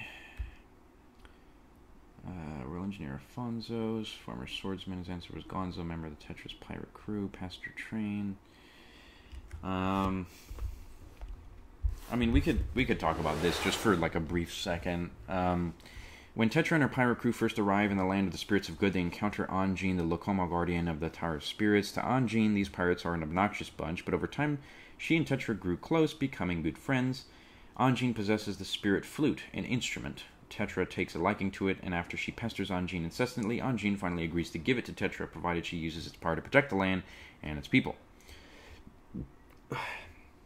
The strong-willed Tetra has no reason to refuse. With the flute in hand, she creates a new kingdom of Hyrule, and with it great prosperity. 100 years later, the descendants of the immigrant Hyruleans, alongside the Lokomo and other races in further reaches, have built a nation to rival the Hyrule of old. You know what's kind of funny is I've noticed that they use Hyrulean and Hylian interchangeably. I wonder, like, if that's like what's the difference? I don't think there is a difference. I'm just saying that Hylian is more of like referring to Hylia, I would assume. So Hylian would mean you were a direct descendant of Hylia, and Hyrulean would mean that you just simply live in Hyrule. That would be the So Hyrule refers to your citizenship, whereas Hylian refers to your blood, I would like to think. Let's see. Okay, so we've got Hytopia. Let's see here. Okay, so Hytopia is actually north of the Kingdom of Hyrule, it says here.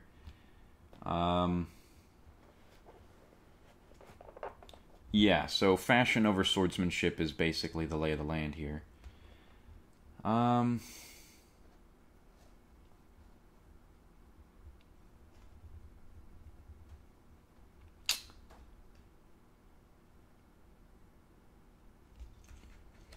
me see.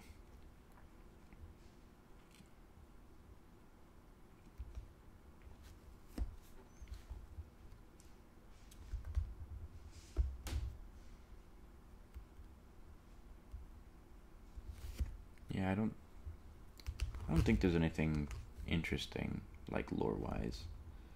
I'm trying to... You know what I'm trying to find here, actually, is I'm actually trying to locate Four Swords references to see if there's any actual Four Swords. Let's see.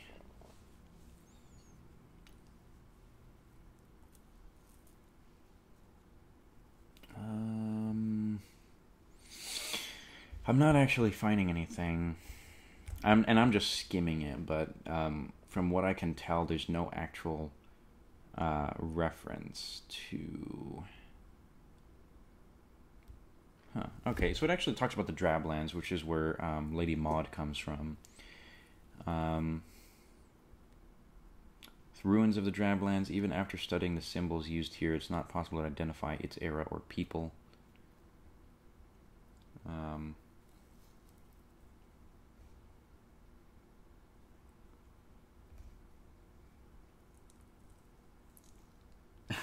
That's funny. The captain who guards Hytopia is the same one from A Link Between Worlds. Apparently he was transferred. That's what it says right here. Man, you would think that, like, they would have some reference to Four Swords here, but it looks like they're completely separate as far as we know. So, oh well. Thought there would be. Okay, so this is kind of interesting, and I think we'll leave off on this, because I do have to go soon. But we have the different races, we have the Sheikah, so... let me just read the Sheikah. Let me read the Sheikah. The Sheikah tribe have served the royal family of Hyrule since the age of creation. Since creation. Born with the singular purpose of guiding and guarding the royal family, they protect and pass down the traditions of Hyrule and its leaders. While there are few physical distinctions between Sheikah and Hylia, the Sheikah are known to excel in mobility and jumping, can use magic.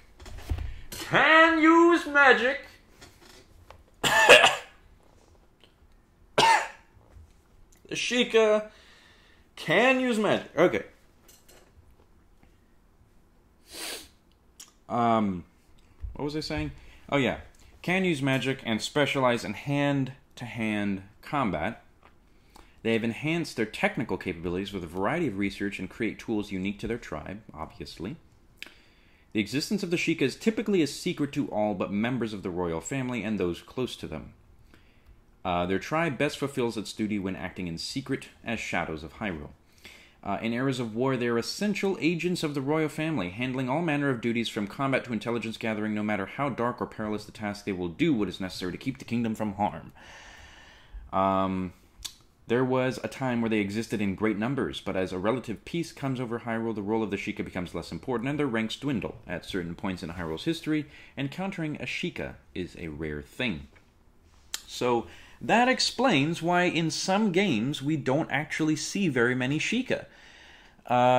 Is particularly because as Hyrule experiences relatively long periods of peaceful times, since the Sheikah's sole purpose is to defend Hyrule, their positions are not necessarily needed that much. So that kind of gives way to a sort of semi-explanation as to why we don't see them in some games. Links across sea and time. Beyond their duty to protect the secrets of the royal family, The Sheikah historically act as guardians of the Triforce. This is why, over many eras, Sheikah have come out of the shadows to help the hero Link and Princess Zelda in times of need. A woman named Impa is one such Sheikah, fated to aid the hero in his quest to stop Ganondorf from obtaining the Triforce. In Ocarina of Time, Impa is born and raised in Kakariko Village, a hidden village of the Sheikah, and serves as Princess Zelda's attendant. When Ganondorf attacks the capital, Impa flees with Princess Zelda and guides the hero of time as the Sage of Shadow. We knew that. Sheikah women named Impa, all chosen to protect Zelda and help Link, have appeared as early as the earliest known story in the timeline, Skyward Sword. Era upon era, the Sheikah have lived in the shadows, quietly carrying the absolute trust of the royal family on their shoulders while keeping a fragile peace. So there's the Shadow Temple. Let's see. There's Forgotten Village and Twilight Princess. Hidden Village of the Sheikah is abandoned, but Impaz, the inheritor of the clan's lineage, remains to fulfill the role of her guiding messenger from the royal family to the heavens. I already knew that, and I was going to include that in my video, but I think it's kind of self-explanatory. Like the Hidden Village being completely destroyed and one old woman named Impaz there is just kind of an obvious connection there, but as opposed to more obscure references. And not only that, but I was mostly talking about the eye symbol anyway. Impa, an old woman serving as Princess Zelda's attendant in Legend of Zelda and the Adventure of Link. Impa from Skyward Sword is brought to the world as servant of the goddess. Yeah. So, and then actually, that's pretty fascinating. So down here we actually have a guide to Gerudo script. So if you ever wanted to read Gerudo text in any of the games, this is actually a guide for you to decipher those texts now, wherever you see Gerudo language pop up.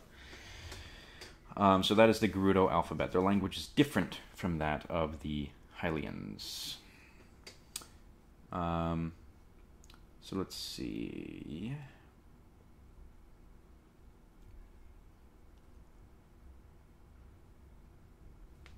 Okay, so let me actually just read this really quick, because it is kind of interesting. The Gerudo people have lived in a harsh, unforgiving desert that bears their name.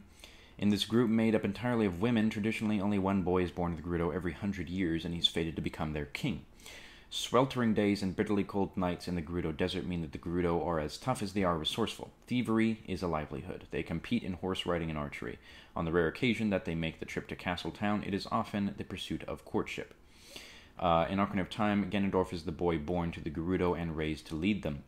He rises up to take control of all of Hyrule, becoming the king of evil. His Gerudo second in command, Nabooru, becomes leader of their people.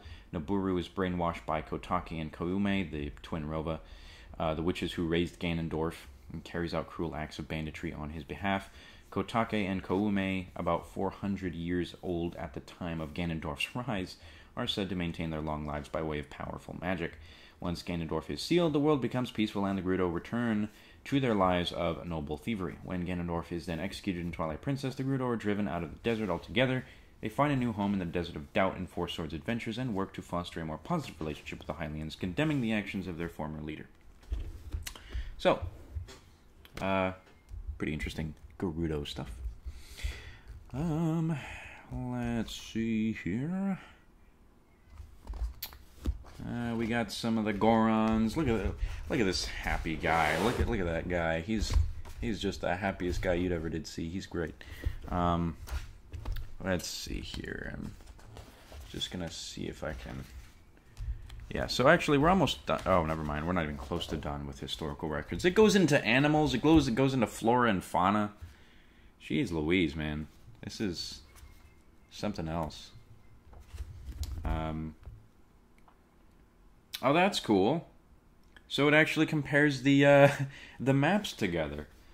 So we have the Skyward Sword. Okay, so Skyward Sword, Lanayru Desert's Haunted Wasteland in Ocarina of Time, and then Twilight Princess down there would be the Gerudo Desert.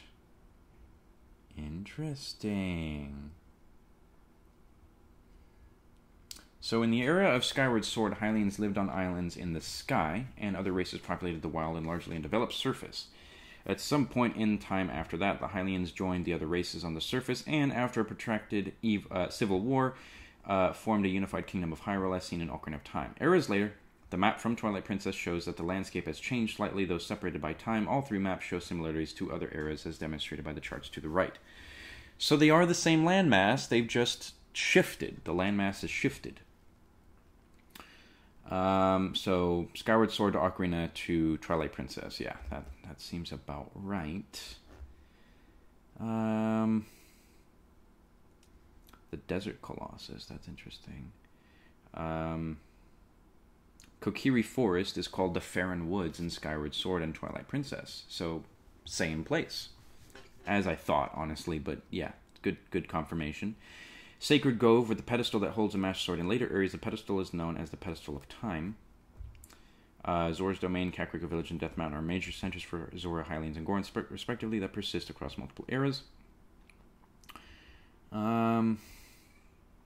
So this is a good explanation for the landmass shifting here. So the map from Twilight Princess is more spread out than the maps of the other areas. Large cracks in the earth are visible signs that the ground has shifted and expanded to the point where it splits open. Since older provinces like Faron, Eldin, and Lanayru have retained their names over the ages, it is possible to speculate that the southern area in Skyward Sword expanded as well, forming the lands that became Ordona Province. So you can actually see evidence of the earthquakes that actually separated and shifted the lands to make them look different in future eras. I don't know, man. Breath of the Wild has a few canyons too. All I'm saying. And then over here, it's actually kind of cool.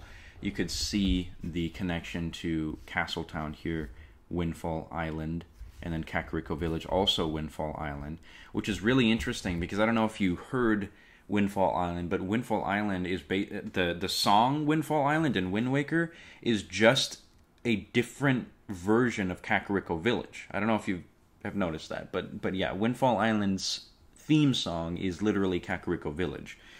So it would make sense that Kakariko and Castletown actually, as far as the map is concerned, actually they're at the top of the map, which makes perfect sense. So Forsaken Fortress is kind of funny.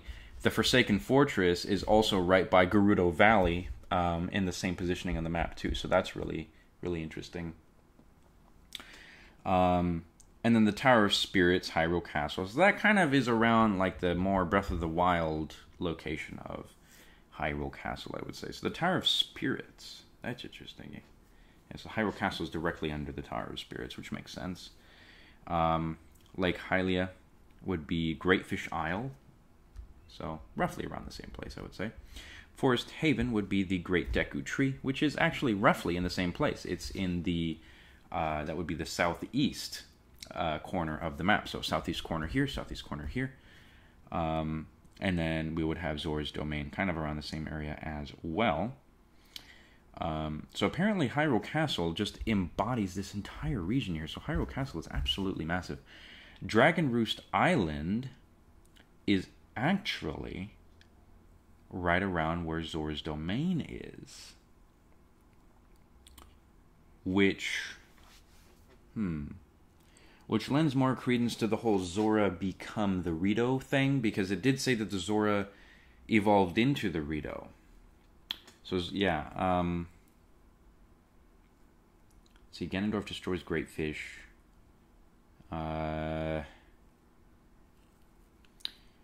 To adapt a world composed mostly of water, the Kokiri became the Koroks. We know this. The Great Deku Tree is the same Great Deku Tree from the era of the Hero of Time. Kokiri Forest has become Forest Haven. And I knew that too, because Forest Haven actually has Kokiri Forest's theme song in it too, so that makes perfect sense as well. From there, it's possible to link these other locations remain above the waves. Zora's Domain became Dragon Roost. The people of Hyrule Castletown, the nearby Kakariko Village, are on Windfall Island. Lake Hylia, connected to Zora's Domain through an underwater passage, is Great Fish Isle, former home of Jaboon. The Gerudo Fortress in the desert is now Forsaken Fortress, fittingly occupied by Ganondorf. Outset Island and Orden Village. That's interesting. So, though many parts of the Wind Waker and Ocarina of Time can be connected in ways that make sense, there are some areas that do not have such obvious parallels. One is the remote Outset Island, Far-Flung Paradise, where the hero of the Wind Waker is born. No place like Outset Island exists in Ocarina of Time. However, Twilight Princess is a different story. The Link of Twilight Princess grows up on the southern tip of a rural area near Orden Village, another place that doesn't appear on Hyrulean maps from earlier eras. The Wind Waker and Twilight Princess happen in similar eras in different timelines, just as Outset Island and Orden Village are similar places in very different worlds. Again, Orden Village and Outset Island, they literally just said Orden Village and Outset Island are the same frickin' place. Just, oh my goodness. If this doesn't lend credence to the stuff I've been saying for ages, I don't know what will. Hytopia in the north. Let's see. Just like Adventure of Link explores the area north of Death Mountain, so does Triforce Heroes. And in fact, it may be possible to see Hytopia's legacy in the era of the Adventure of Link. There were powerful magic users in Hytopia, and there are still people who can use magic in the Adventure of Link. You may also note that the people in the north in the Adventure of Link are noticeably fashionable. Really? So, the land that is explored in the Adventure of Link is also ancient Hytopia? What? Okay. Less clear is the fate of the Drablands from Triforce Heroes. There are ruins, temples, and the Valley of Death found in Adventure of Link, which share commonalities with the Drablands. Ruins, temples, and the Valley of Death from Adventure of Link. Those are the Drablands from Triforce Heroes. Oh my gosh. So it compares all of the maps. Man, if Breath of the Wild was a part of this, collection, we would be seeing a complete. We would get an idea of how Hyrule has formed over thousands of centuries, like tens of thousands of centuries. So that's fascinating.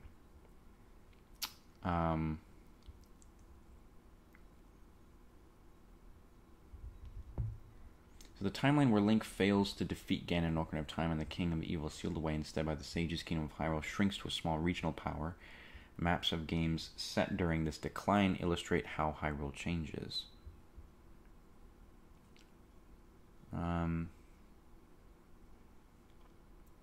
Oh, look! You guys! So they said a better way to interpret the actual...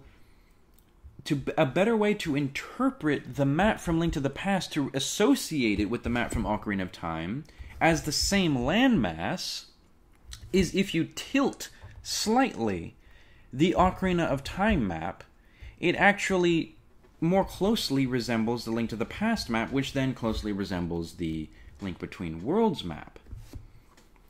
Forests, deserts, water sources, and mountain passes of Link to the Past and Link Between Worlds are largely the same, right down to the location and appearances of individual buildings.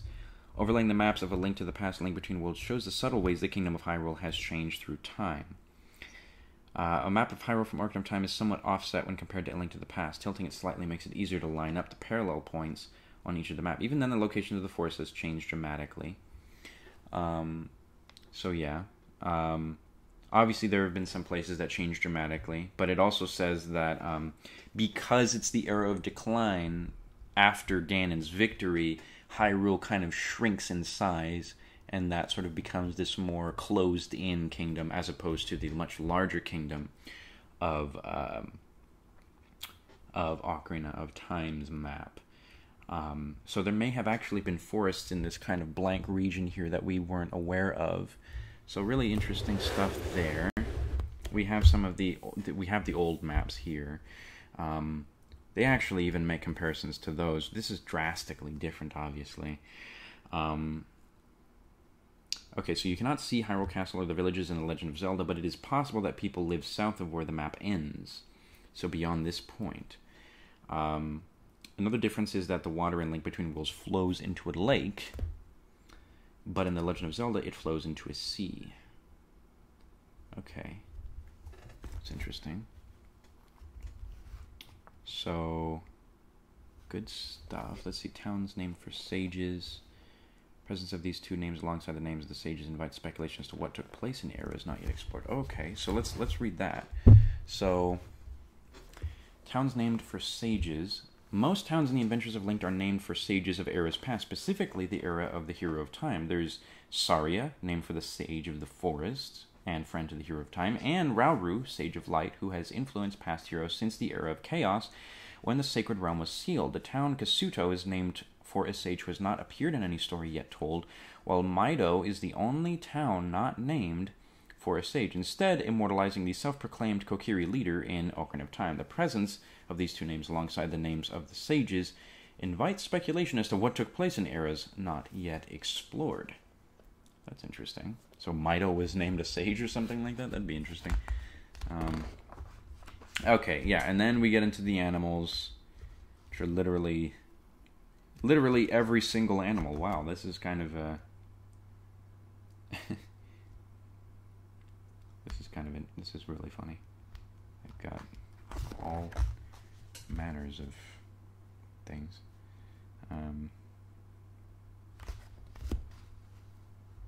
Wow, they really went all out. Using fish life and have a bestiary going on here. Oh, and we've got the different bugs and insects. They're literally going to go through every single kind of bug you can collect in Twilight Princess. Life and culture. Wow, it even goes down to... Guys, this is even talking about life and culture in the various interpretations of Hyrule. Man, I'm going to have some reading material for days. I might actually make another video about this. This is fascinating. And then there she is right there. Obviously, she doesn't have the same necklace that her design in Smash Ultimate is actually much closer to the design in A Link to the Past rather than A Link Between Worlds. A Link Between Worlds kind of organizes her facial features in the same way as Smash Ultimate.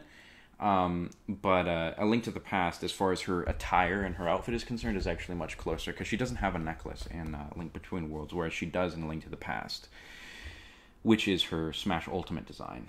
So it's more of a definitive kind of Zelda. Hyrule Castle over the ages.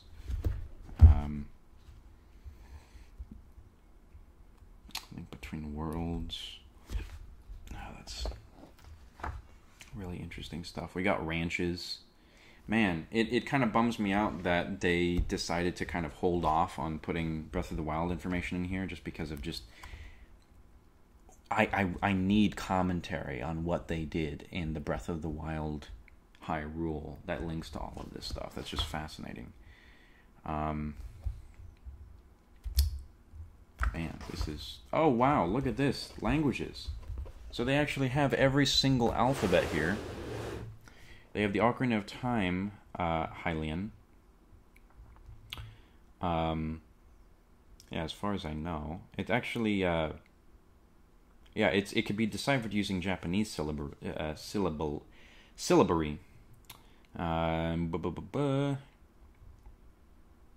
Skyward Sword. Believed to have existed as far back as the era of Goddess Hylia. Yeah, English alphabet.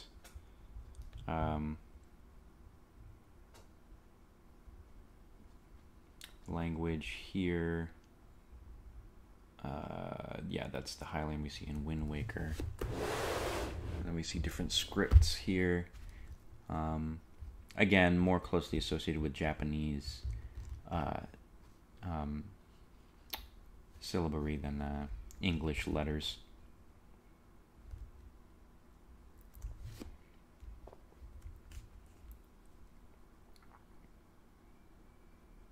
This common alphabet is also used to address envelopes.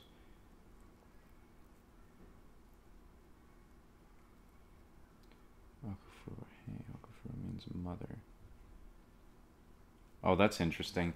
The envelope icon in Wind Waker actually says it's addressed to 415-000 Hokotate or Hokotate Cho Ofukuro Hei. Ofukuro means mother. That's interesting. portion reads in addition to the army of the people. That's interesting. Yeah, a lot of this stuff is just absolutely fascinating, just kind of reading material. Got a lot of... Oh, now we've got the weaponry, Master Sword specifically. Kind of interesting. They go into the Four Sword here, I would imagine. So linking the Four Swords to a Link to the Past upgrades the Four Sword so it mimics the power of the Master Sword. In the Oracle series, connecting the Oracle of Seasons and Oracle of Ages upgrades the Noble Sword, giving it power akin to the Master Sword. So that's interesting. So it was originally a blade known as the Goddess Sword, created by Hylia to protect the people of the sword from evil, or of the world from evil. Master Sword has spent a great many years lying dormant. So that's interesting.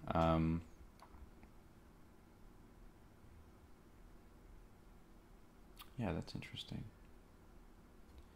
So Four Swords is Four Swords and Link to the Past are actually more closely associated than I thought. Power split 4 ways.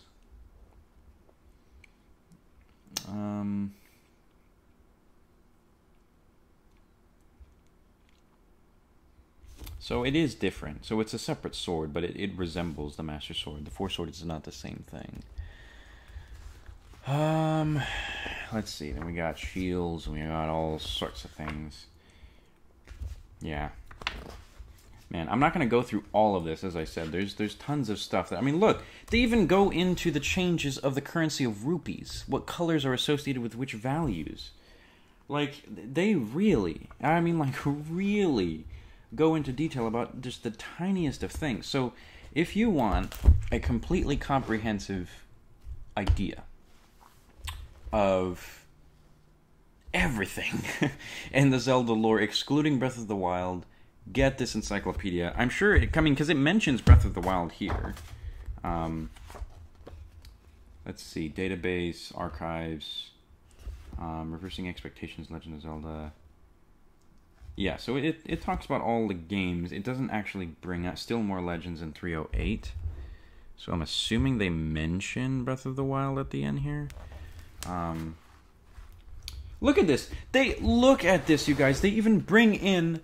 They even talk about the Tingle games. They even talk about the Japanese and European Tingle games.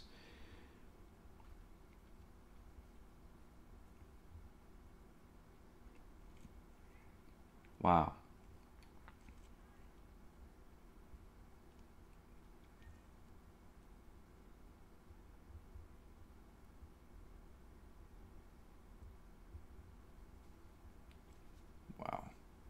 This is really something else. They even talk about Hyrule Warriors.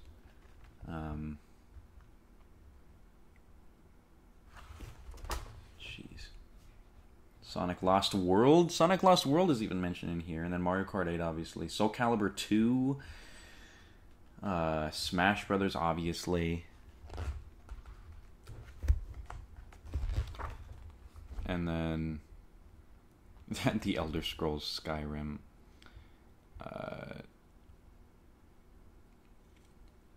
That wasn't the green tunic, though. It was the Breath of the Wild tunic. That's interesting.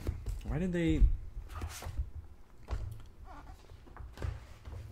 Still More Legends. Link's crossbow training. They even mentioned Link's crossbow training. Special editions and re-releases. Four Swords Adventure. BS, The Legend of Zelda. I can't believe they mentioned that one. That's crazy.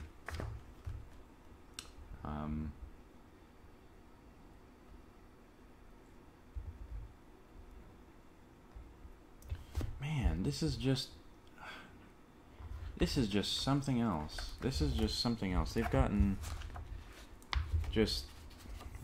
Wow.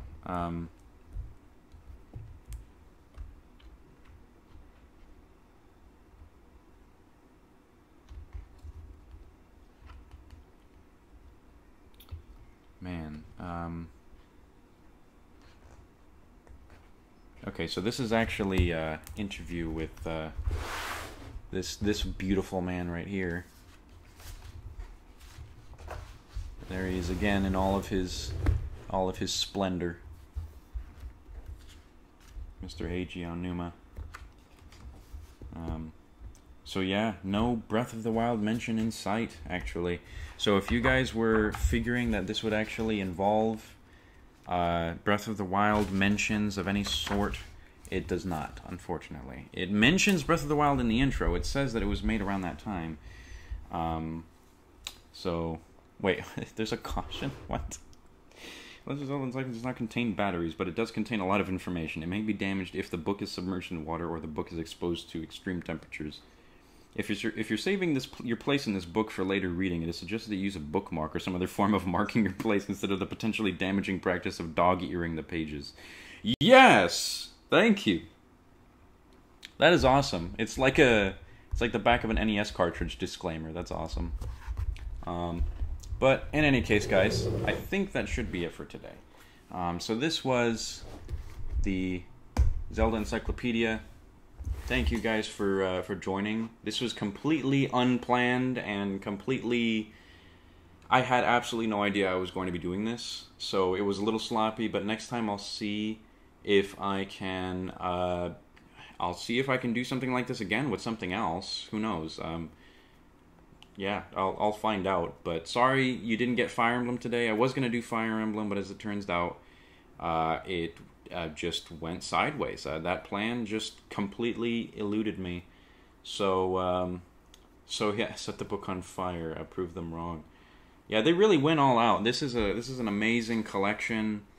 I highly recommend it. Just from glancing over the stuff that is in this edition, it's very worth it. Even without the Breath of the Wild information, I would highly recommend you get it. Just as a definitive companion to everything that came before Breath of the Wild. As for Breath of the Wild, we'll just have to wait and see what they do or what they decide to do in adding it to lore entries and encyclopedias and things like that.